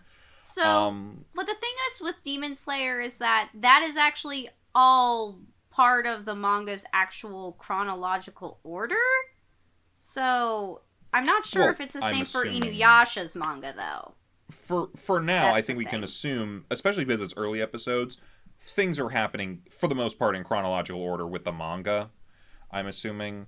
I'm sure that they could have later Monster of the Week, whatever, that might not have been in the manga, and just like whatever. But yeah. So I'm almost feeling like I shouldn't call it filler, because maybe it's not. Maybe that's just the format of the show, and some episodes will be singular, some of the episodes will be longer and split between things. But like it does feel like it's always going to be start in the village, we hear about a monster, go fight monster, go get shard, come back to village, rinse and repeat. So that's a little like, okay. That's it feels like it might get a little repetitive. I don't know for sure though. That just kind of feels like what it might slowly be turning into, which I'm not the biggest fan of. It's going to be one of those things where it's going to really depend on like how good are the monsters of the week kind of thing. So for now they seem good. They feel like decent. No, keep going. They seem like, because sure, the frog guy didn't particularly show a great threat, at least to InuYasha, but it's going from like frog dude capturing women to steal souls and stuff, and then on to Thunder Brothers who are just going around destroying the countryside. I'm like, you got there seems to be a bit of a range here of what our options are for monster of the week. So that is interesting to me. So I think I'll give it a soft yay here. Chibi, you can say your thing before I go. I was going to say, like, yeah, it's gonna evolve a little bit into a monster of the week thing, but once like an actual like real major threat becomes established, it's gonna be a bit less of that. Yeah, I'm sure of that. Like, I know this is a long-running anime and manga. It has to have like a big bad. You can't sustain like 100+ episodes just doing monster of the week without a larger plot. I'm just saying, like, for now, it seems like the majority of the show will be monster of the week type shenanigans. Mm-hmm. Yeah. I give this a soft yay only because I didn't really care for like episode 8. And if we're going off these 3 episodes, yeah.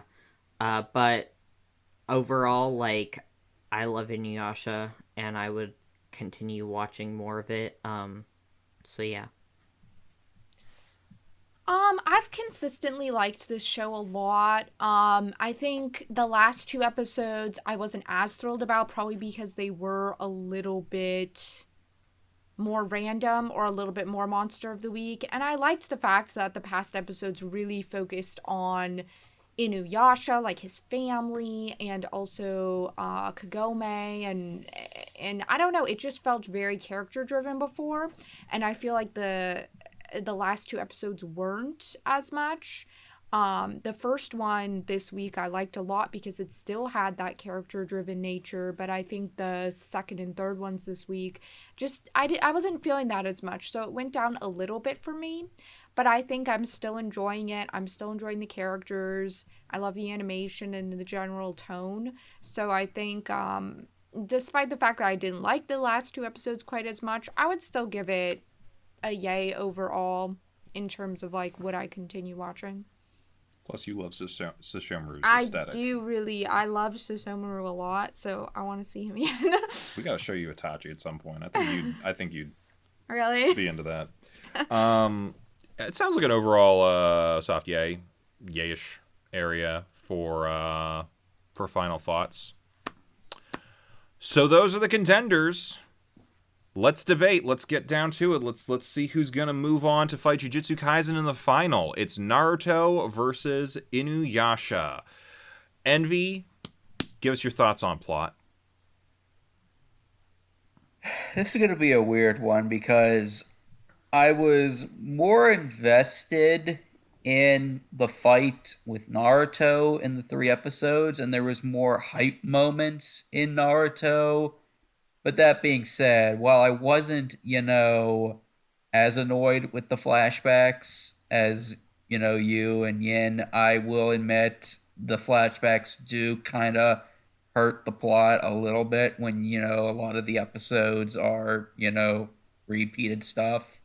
Whereas, and the plots in 7, 8, 9 and InuYasha, obviously they were different stories, but each one was told well enough to have a satisfying beginning and conclusion with, again, no flashbacks. So while I subjectively enjoyed Naruto's story more, objectively I got to give the point to InuYasha because it was just better told.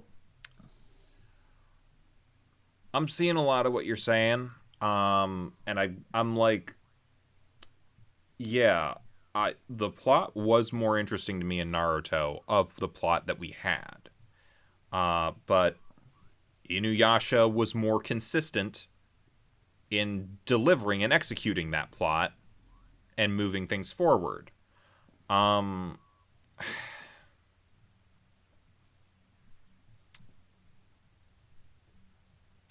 You know what? I can't. Yeah, I have to give it to InuYasha. I complained way too much about the issues that I had during the plot section of Naruto to not give it to InuYasha. Like, it's. You guys know I'm a DC fan. Yep. Yeah. I enjoy Marvel fine, but I'm definitely way more in the DC camp than I am Marvel. That being said, the movies, it's like Marvel. I don't know that a ton of Marvel's movies, for the huge amount that they made in the last decade, have been A's, but they're consistently like B plus movies. DC will either make an A plus movie or a fucking F nowadays. And like, although their highs are better than the majority of the Marvel movies, they have so many lows as well. And it's like, you know, going out to a movie theater, sometimes it's like, you know what, I want to know I'm at least going to be entertained for sure with Marvel versus I have no idea what I'm getting half the time with DC.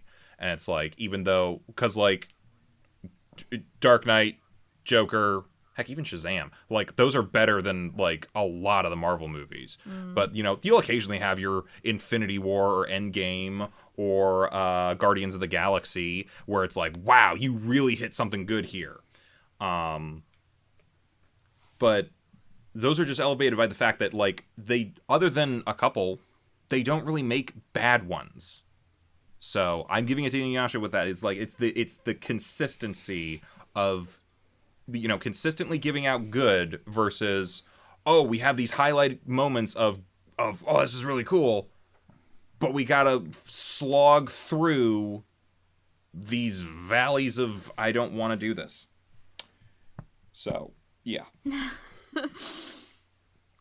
I do think that you get through fights in InuYasha a lot quicker than you do in Naruto because of that flashback aspect.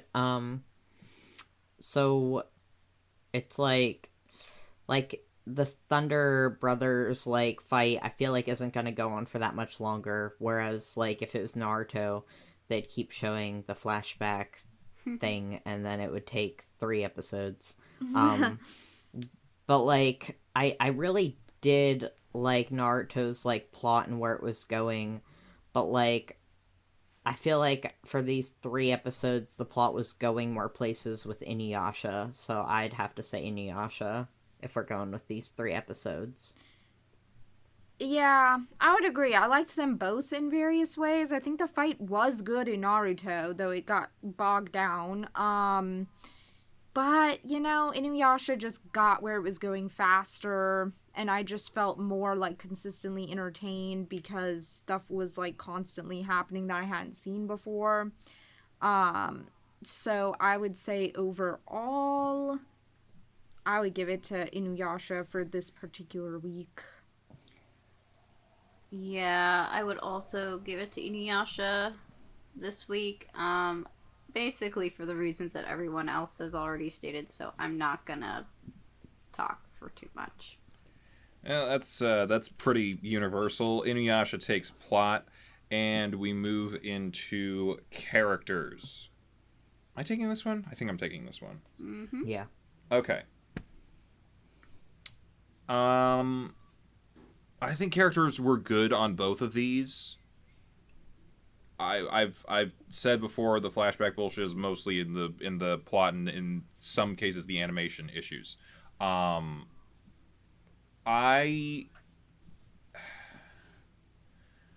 far as like, it's kind of similar here. We got episodes that introduced some new characters for short amounts of time that both seemed good and like were, you know, added what they had to add for the amount of time that they were there. So coming down to like the main characters, I think Kagome and InuYasha are good together, and I like their relationship. I like their dynamic. But I don't know that we got as much development from them as we did between Naruto and Sasuke this week. Like, the boys really stepped up and did quite a bit in that fight. So I'm going to give it to Naruto for characters. Can I skip? You can skip. That's allowed. Because All right. I Go honestly don't know, so I'm gonna skip. All right. For me, I've really liked the characters in both a lot so far. But I'm kind of thinking, like, I wasn't too impressed by any of the, like, new characters in InuYasha this time around. I felt kind of underwhelmed with them, if I'm going to be honest, whereas I liked all the characters in Naruto other than, like, Sakura. She doesn't really count at this point because I think she's wallpaper at this point. It's going to take her a whole, like, series to get better, so we're just not going to talk about her. Do you want to know the first time that she actually It's in does Shippuden, something? right? No. Okay. It's not particularly useful, but she tries for once, but it's going to be on, like, episode 30-something. Okay, well, yeah, so not including Sakura, I've consistently liked all the characters in Naruto. Naruto did annoy me a little bit this week with his, like, breakdown, but overall I still like him, and I think he's still proved himself to be a good character that I enjoy. Whereas, yeah, InuYasha, I still really like InuYasha and Kagame, and, you know, I love Sesshomaru, but, you know, the frog guy and the simp guy and the princess or whatever, like, I wasn't really impressed by any of those characters. And I don't know how many are actually going to come back. I don't know if it matters that much. But we established the simp guy is, like, going to be there, right? Did we? Was he the guy that comes back, or was it somebody else? No, Shippo. Oh, Shippo. Okay. In my head, simp guy is coming back because he's a genius mastermind who's tricking everyone. That's right. But that's right. me. All right, so it's Shippo that's coming back. All right, that doesn't bother me as much, I guess. I don't know. I would say overall I'll give characters to Naruto, even though there are some characters in InuYasha that I like just as much or even more than the characters in Naruto. I think it just outweighs it in terms of, like, I really liked what they were doing with Kakashi and Sasuke and Steve Bloom in particular this week. And I was interested in, I think his name was Haku as well. So I'm just going to have to lean towards Naruto. Yeah, I'm also gonna have to give it to Naruto for characters for this week. As much as I do love the characters in InuYasha, yeah, no, y'all are right. They didn't really get a whole lot of development. Any of, like, the new characters that we saw, like, are pretty much, like, there for just an episode plot or, like, 2 episodes, like, maybe with the Thunder Brothers. Is there a possibility that they could come back later on in the series just to, you know, like, add, you know, like, a repeat character to, like, the Monster of the Week sort of thing? Yeah, sure, definitely. But it's not like they're really all that fleshed out. Whereas, like, the characters with Naruto, like, we only really got, like, 1 or 2 new characters in Zabuza and Haku. But those characters are interesting. They add, like, a little bit of depth. Like, hey, here's this guy from the Land of Waves, from the Mist Village, and this is apparently what they do for, you know, their final examination thing. And, you know, here's one of the trackers, and, you know, like, this is what they do. And, like, you know, like, they kind of, like, help make the world more solid and flesh it out a bit more. So, like, they're characters with a definite purpose, whereas, like, the other characters in InuYasha are kind of just, like, there to fill in, like, for plot convenience. So, yeah. Naruto for characters. Yeah, Naruto wins for me too, mainly because of, the villain, but also it actually made me like Naruto a little bit this week. It actually did make me hate him, and I actually thought he had a badass moment. So if that's not development, I don't know what is. Gav, you don't need to, but do you have any opinions at this point? Um, I found myself agreeing with pretty much what everyone said, so I probably would have given it to Naruto too. Well, that's pretty consistent. Naruto takes characters. Moving on, going right on into world building. Gav. Okay. So I feel like we didn't really get like world building a lot from like these shows this week. It was more like background stuff for characters and kind of like other stuff. Like Naruto, we got the like ninja techniques and the powers and some like village stuff and like some character stuff. And then in InuYasha, we got some like background stuff on like Shishomaru and InuYasha, and with like the weapons too, and then like some of the demons. But like I think like the one that gave us like the better information was probably Naruto, so I'm gonna go with Naruto for that. Yeah, both of these weren't very heavy on world building this week, so it's kind of hard to determine. But I guess, yeah, Naruto, I felt like I learned more about the skills, like the ninja's techniques, whereas I'm not sure what I really got for world building in InuYasha this particular week. Like, we got some new, like, creatures and stuff, I guess, but I don't know. I guess overall I'd probably go with Naruto, too. Yeah. I'd give it to Naruto, too.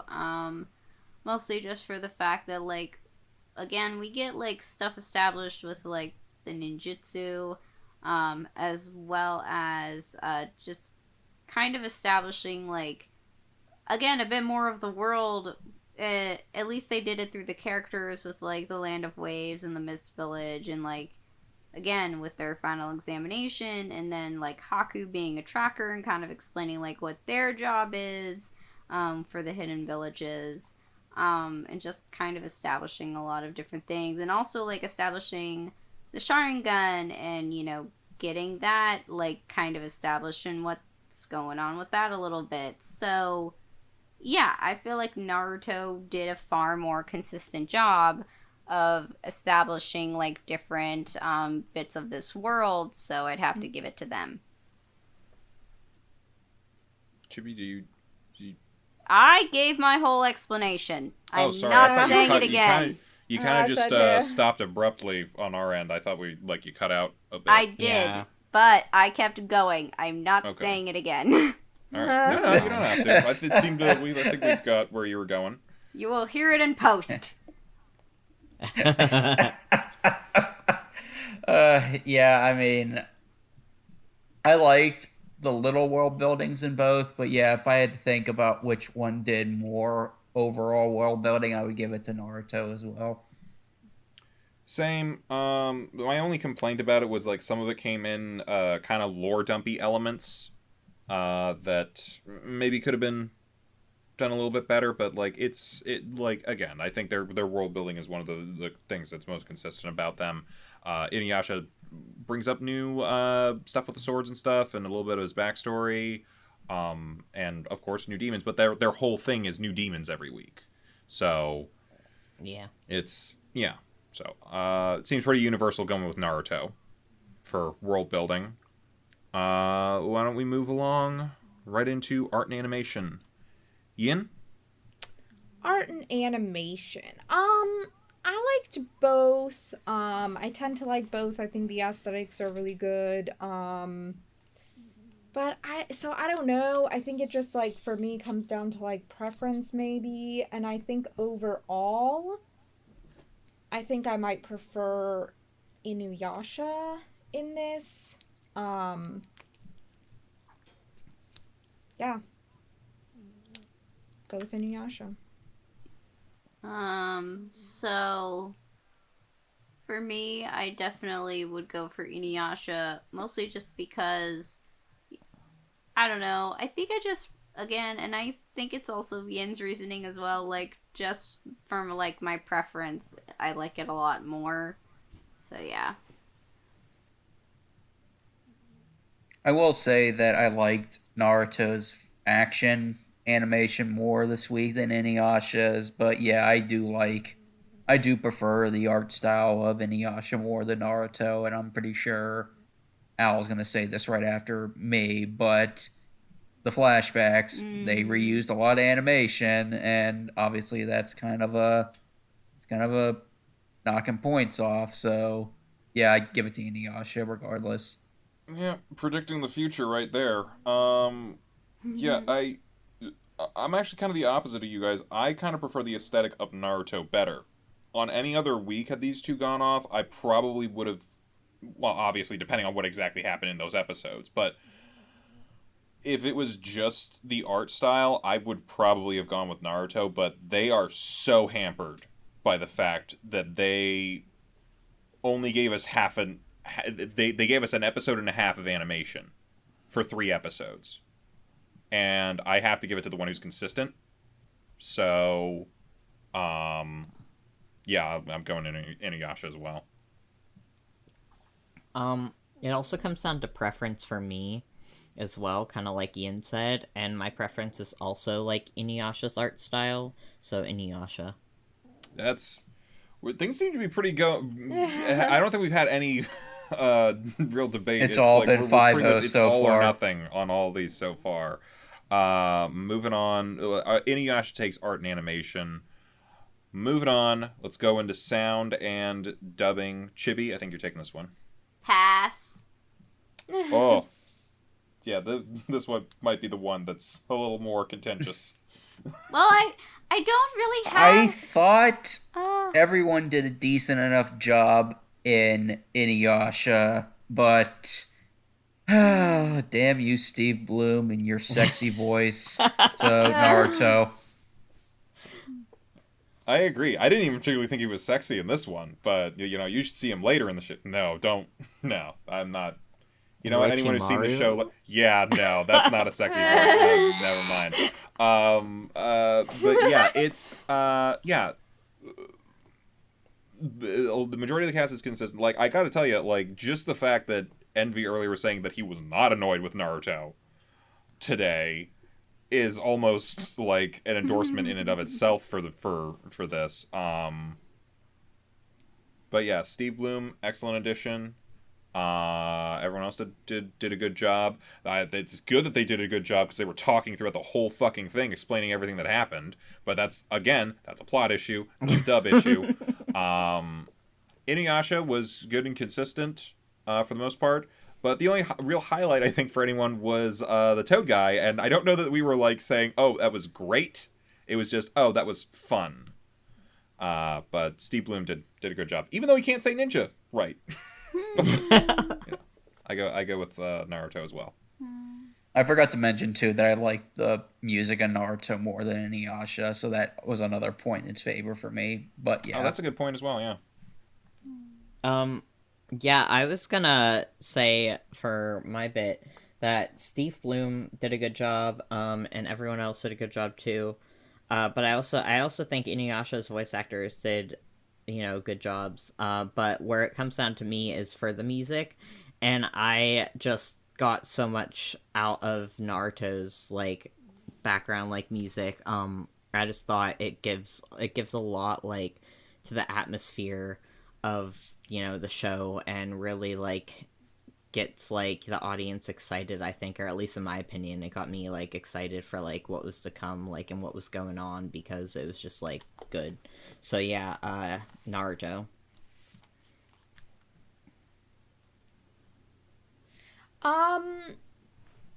Yeah.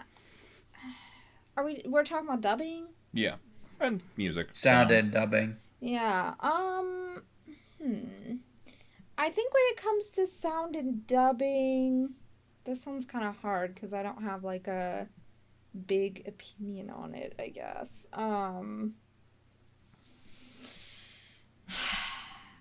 I guess maybe I'll go with Naruto because I tend to notice like the background music and stuff like that more, and I did like Steve Bloom.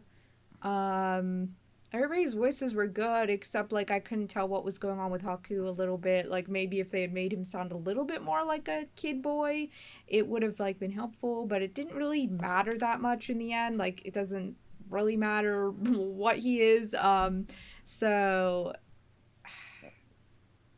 yeah, I'd probably go with Naruto overall. Though I like the voices in InuYasha. I think Naruto's stuff just sticks out to me more, maybe.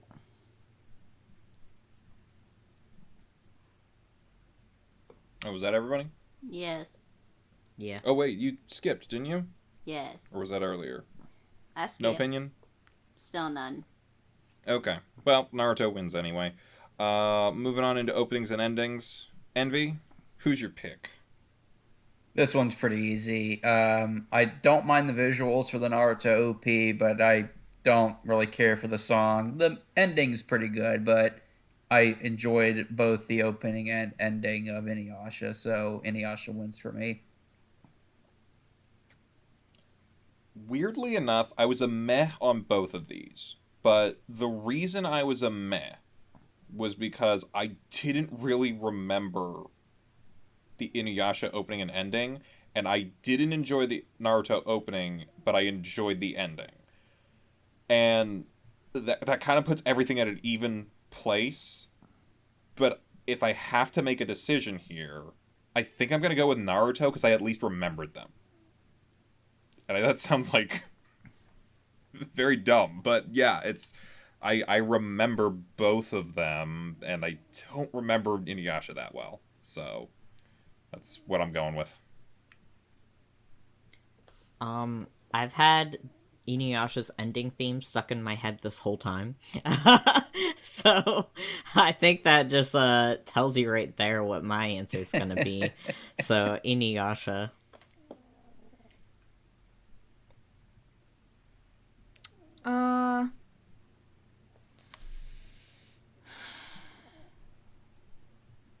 Yeah, this one's rough because I'm not super partial to either. But I don't know. If I'd have to say which one's actually more memorable to me, I'd probably say Naruto. Like, I know that sounds weird. Crap, this is the first time we're split on something. I know it sounds weird, but, like, I actually think...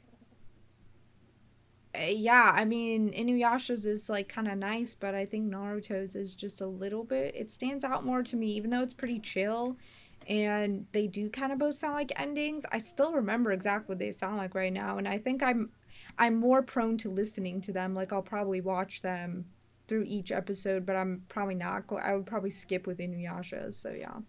We've been, like, consistently, everybody's been on the same team for, like, 5 categories, and then opening and ending is where we have a tiebreaker. Yeah, it's weird. Well, I already have my answer, so it's gonna be InuYasha. Mostly just because Naruto's, while I do like the ending, the opening is okay, but I like both opening and ending for InuYasha, so there you go. Well, we're in a tiebreaker. Yep. So, moving into final thoughts, I'm leading us off here, and okay.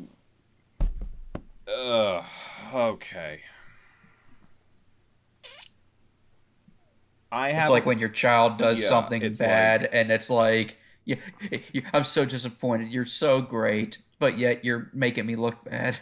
Here's the thing. Like, I think a number of elements were done better in Naruto than they were in InuYasha.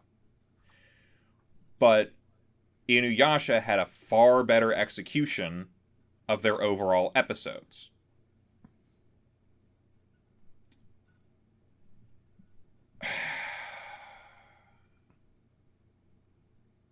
Like,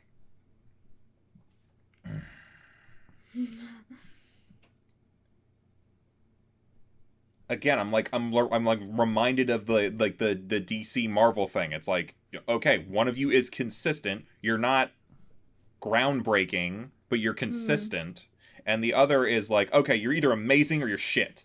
And it's a crapshoot which one you're gonna be every moment. I mean, I don't think anything about it was shit. I just no, think it was I'm talking a little bit in extremes, but like, I mean, I'm not talking in extremes with DC movies. They are really there have like been some shitty ones. Sure. I'm really trying to think of what was the last one that was like in the middle. Like maybe Batman Begins. Yeah, it's either really good or really bad, but that's a whole different conversation. It is, yeah. I'm passing. Yeah. Wow. You're passing. Wow. Okay. Jeez. Puts the pressure on me. Let's see. Oh God. Is there pressure on the first vote? I feel like there's usually pressure on the last vote. Yeah, I guess so. Could be a little bit of both. I don't know. See, like, I like both of them, and I'd like to keep watching both of them, and I think I will keep watching both of them. But it's like, which one? It's like, do I go off of these 3 episodes or overall, or because it feels like we're like getting close to like, you know, the finals. Kind of feels like not close. It's next week. Next week. Yeah, that I should pick more like overall which one's better. I don't know, because I really like the plot in both of them. And the characters in both of them are good too.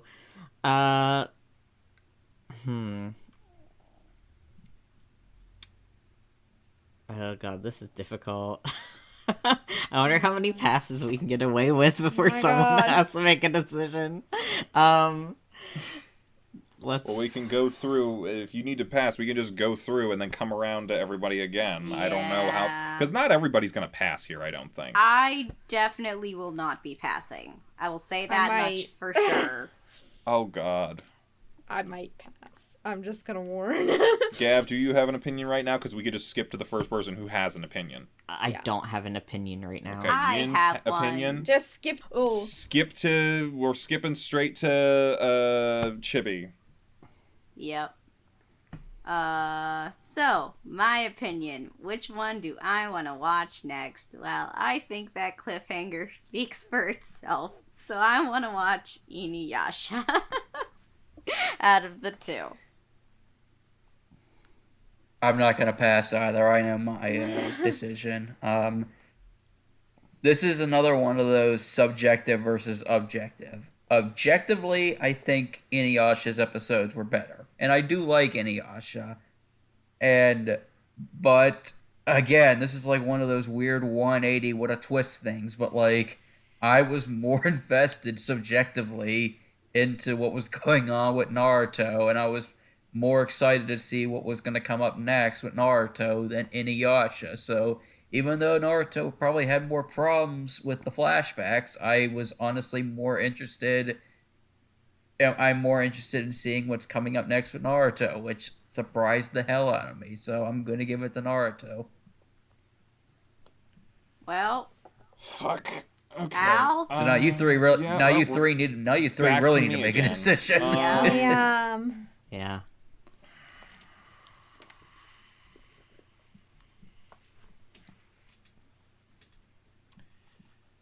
Envy.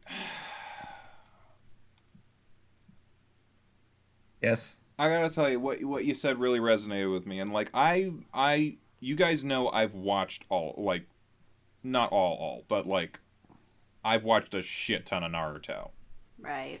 I also have watched InuYasha. I've watched a number of episodes. There was a time where I was consistently watching it, for the most part. There was a reason I stuck with Naruto more so than InuYasha, and I like, sometimes it's like you can't always explain exactly what it is that, like, you're a fan of something for X, Y, and Z. But, like, yeah, they're... It Yeah, I spoke don't know to if you this is just a more. fanboy in me or something, but yeah, I'm gonna go with Naruto. Despite all its problems, the show fucking works. Even with all the gratuitous flashbacks. I stuck with it through it. I feel like I would just hate that. I think, though, it's probably Dude, not to my none of the benefit. fans like that. None of us mean, like it, but it's, yeah.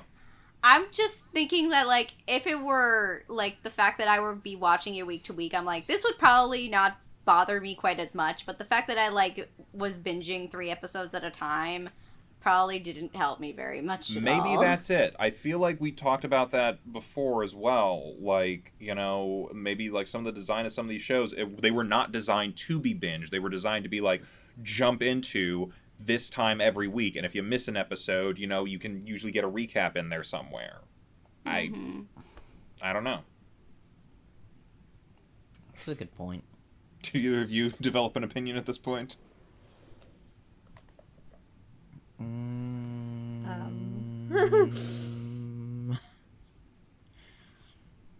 Not really.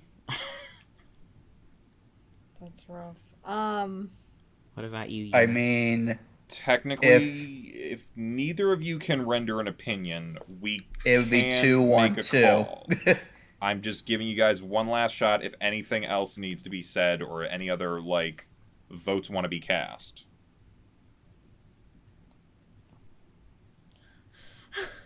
I don't know. I don't know. I have something to say, but I don't know if I have a vote. You can say what you want, man. It's yeah. I don't know, like, because the thing is about, like, the thing with InuYasha for me is just, like, nostalgia. But the thing about Naruto with me is that it's, like, exciting and new. And I enjoyed watching, like, this fight more than the fights in InuYasha so far. Like, this Naruto fight. And I kind of, like, wonder if it's gonna be like that. And I, like, honestly, like, I've seen some of the characters, like, in Naruto that I, like, really want to get introduced to. And so, like, I might keep watching it for, like, that. But then I also, like, haven't been introduced to my favorite character in InuYasha yet either. So I'm like, well, Curious who that is.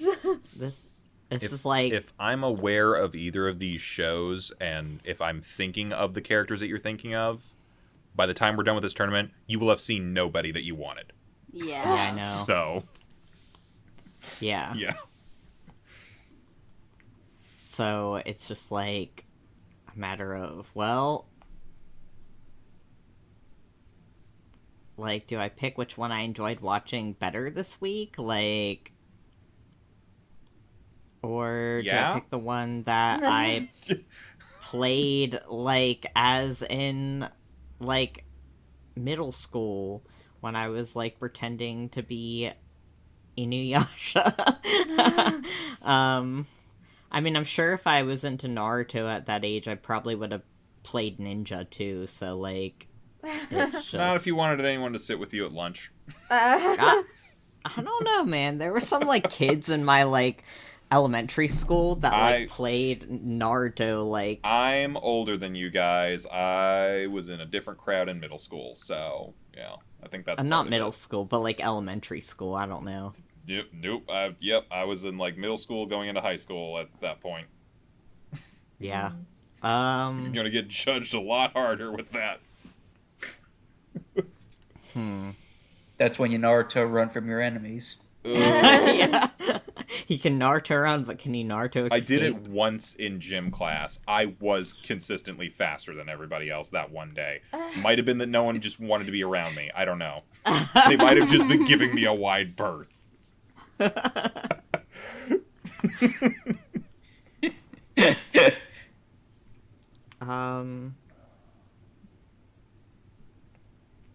Yeah, I don't know.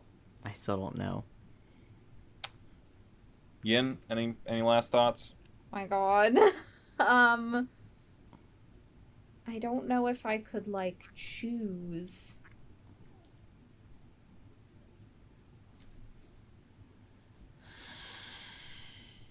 But I also feel like I should. I don't know.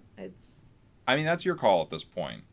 If you guys both want to abstain, we can call it. If one of you has an opinion, depending on what that opinion is, the other one will be required to or not required to. No pressure or anything. This is considered a weird position. I don't know. If you wanna put me in an even worse position, you can. Like, I don't care. Whatever. That's true. How much do you dislike Gav right now? I just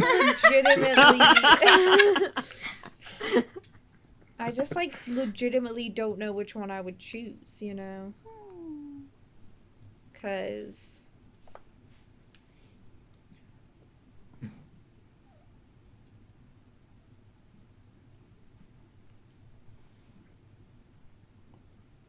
I guess I like different qualities of both. I don't know. I feel like me and Gav are in the same position where we like both for like different reasons, or we just, I don't know. I mean, I could make an arbitrary choice if that's what you want. I want you to pick what you want to pick.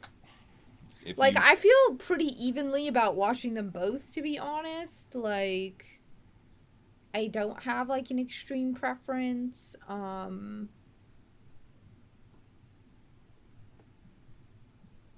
So, once again, I can like eeny, meeny, miny, mo or something if you just need me to pick something, but... Well, we could flip a coin at that point. It wouldn't just be like much flip a coin, point to it. just... I don't know. It's just one of those things where it's like, I don't have an actual opinion. All right. I feel like at this point, it's pretty clear that Gav and Yin are not really able to come to a decision here. We can call them abstained votes. And like, yeah, we could just go 2-1. What do you guys think? I feel like it's only fair. Yeah, you're the host, so. Also, I think it'd be really funny if it were Jujutsu Kaisen and Naruto. Honestly, when we got to this episode, I was like, oh no, it's going to be Naruto versus Jujutsu Kaisen. I'm like, uh-oh. Hey, can I borrow your homework? Sure, but don't make it obvious. I wasn't even thinking about that. Oh my god. I was thinking more so about, like, the whole Jujutsu Kaisen is, like, the newest, like, coolest shonen.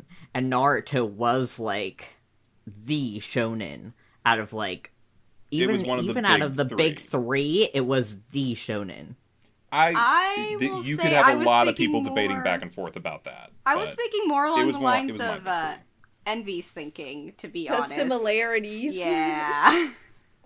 Oh yeah, I went into that last week, so I will say this though, the majority of it was from the sequel series Shippuden. So, you know, that's maybe not the majority, half and half. Yeah, half and half. Anywho, with 2 abstained votes, Naruto wins Final Thoughts 2-1, and they take this week. They beat out InuYasha and will go on to the finals next week, where they will face off against new Naruto, Jujutsu Kaisen.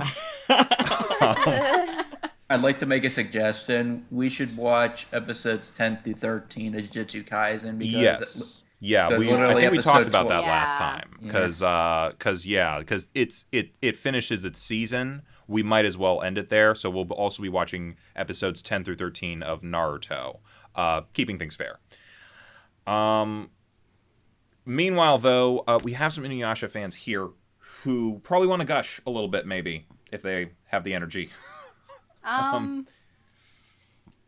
mean, I do really love the show. It's been a very long time since I've seen it, so there isn't really a whole much I can really gush about without really going into spoilers, even. Mostly just because, like, Well, a lot question for everyone here. Yes. Who's going to really continue watching InuYasha consistently at this point? Me. I want to mean, me. continue. Okay. So, just... I'm sure you can have some I spoilers. could take off my headphones if you're going to talk about spoilers, though. That's fine. That's just the thing. I am so tired at this point that I will at least not be talking about spoilers. I can't speak for Gav, though. Gav. I don't know. Do you want me to talk about spoilers? Because I can abstain from that. I mean, would you be able to talk about it without doing spoilers, or talk Yeah. vaguely? Oh, okay. Yeah. I can talk vague a little bit, too, if we need to, Yeah. I don't care too much about being spoiled anyway. I'm gonna watch it, but I don't really care that much about spoilers. I don't know about anybody else. Well, there is a big bad that they introduce in InuYasha. They do. So, He doesn't come around until, like, what, episode 16? Something like that? Probably something like that. I don't remember him being there very early, but I also don't remember him being very present at all. I will tell you when he first comes in, if I can I was gonna find say, it. I feel like he came in at episode season 16. 2. Yeah, episode 16. Okay. Yeah. Chapter Yeah, 'cause 54. I was gonna say, he didn't come in until, like, a good bit later. Yeah, Naraku. Mm-hmm. Mm-hmm. And then... I honestly always got, like, kind of the Emperor Palpatine kind of feel out of him. Because he is... Or, I guess a better reference nowadays would be Thanos, because he just kind of sits around and sends other people to do his shit for him. Yep. Yeah. I know he's supposed to be the big bad, but... And I know he's, like, the evil mastermind. But... I never particularly enjoyed him as a villain. Yeah, honestly, Yeah. I kind of forgot him a little bit. Right? Up until, like, I actually really started thinking about, like, the antagonists in this show, and then I was like, oh, wait, there was Onigumo, who came along, and he was, like, the big bad of the show, and then I was like, why did I forget him? Mm-hmm. So... Because, like, yeah, it's like, I remember his underlings usually more, or just some of the other, like, semi-antagonistic people, or, like, here's part of the problem. It's like that thing of, like, nowadays, we all remember Emperor Palpatine, but I think a lot of that comes from the prequels, because who was he in the original series? In the It was the original same trilogy? guy. Yeah. It was the same guy in the last movie, and the last movie, Return of the Jedi, is where Palpatine shines a little bit. But it's like, that trilogy belongs to Darth Vader as far as villains go. Yeah. Oh, yeah.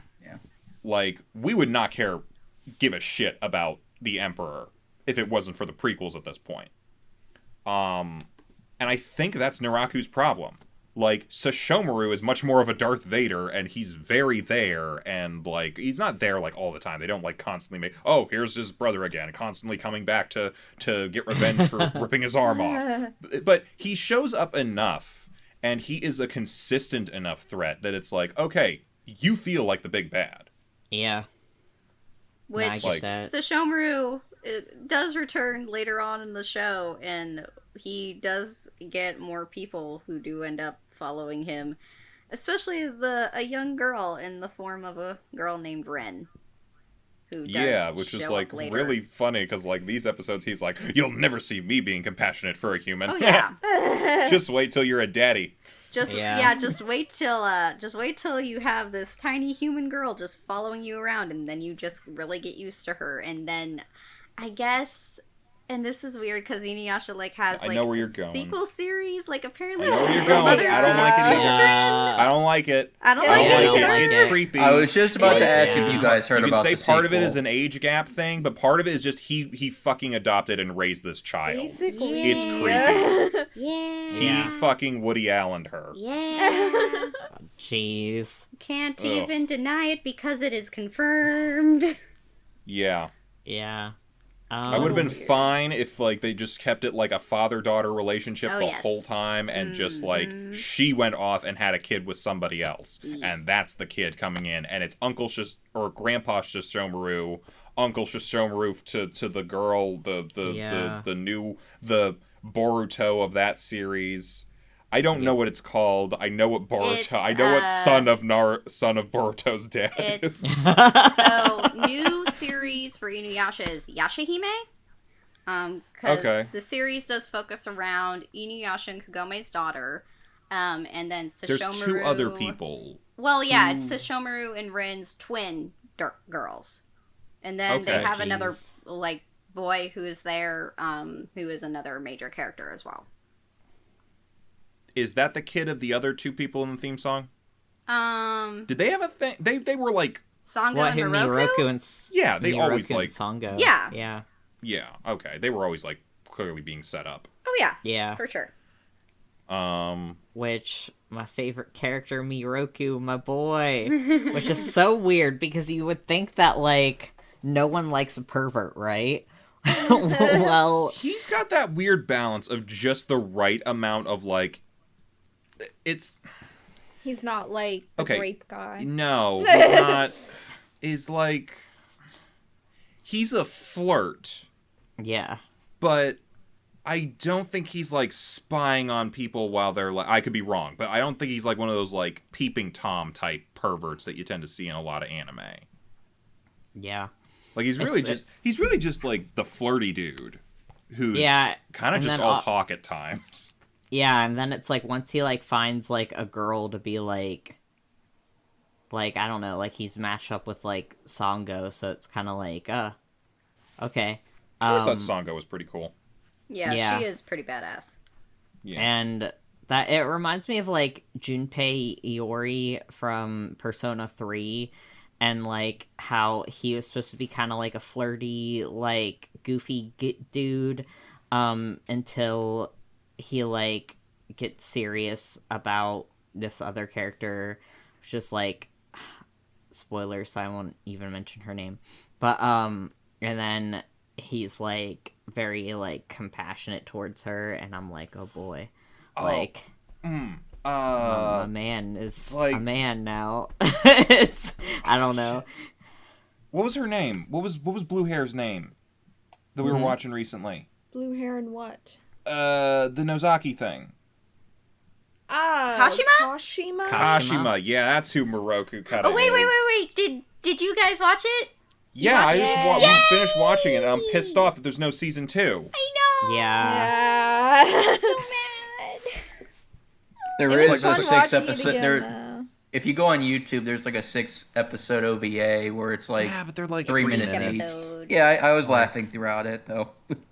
I guess it makes like a 15-minute episode overall. It's a good ass show, and like, how do you not want to make more of that? Like, there's plenty of more manga. I gotta read the manga now. You know, like, I'm American. I don't read. I have it if you want to borrow it. There you I might actually, yeah, because like I've got up to genuinely volume was loving those characters. 7. I'm getting volume 8 soon, and I plan on getting more once I get them. So.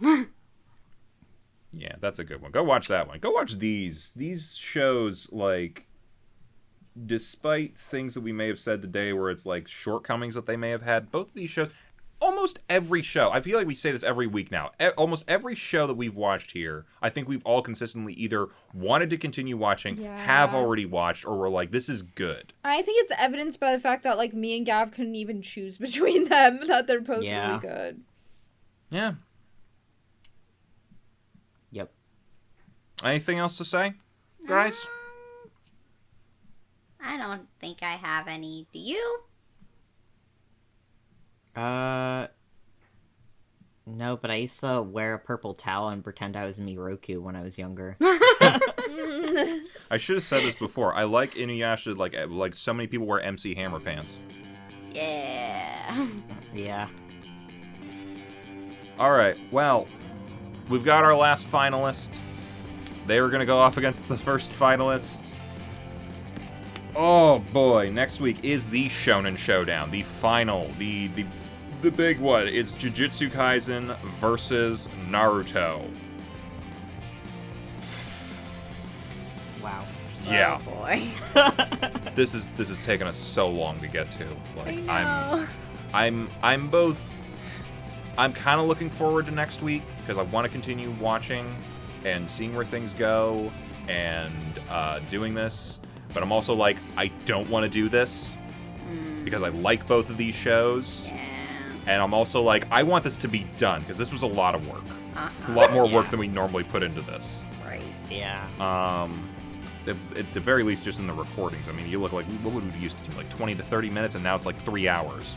Yeah. Yep. Fuck. Thank you to everyone who consistently watches this shit.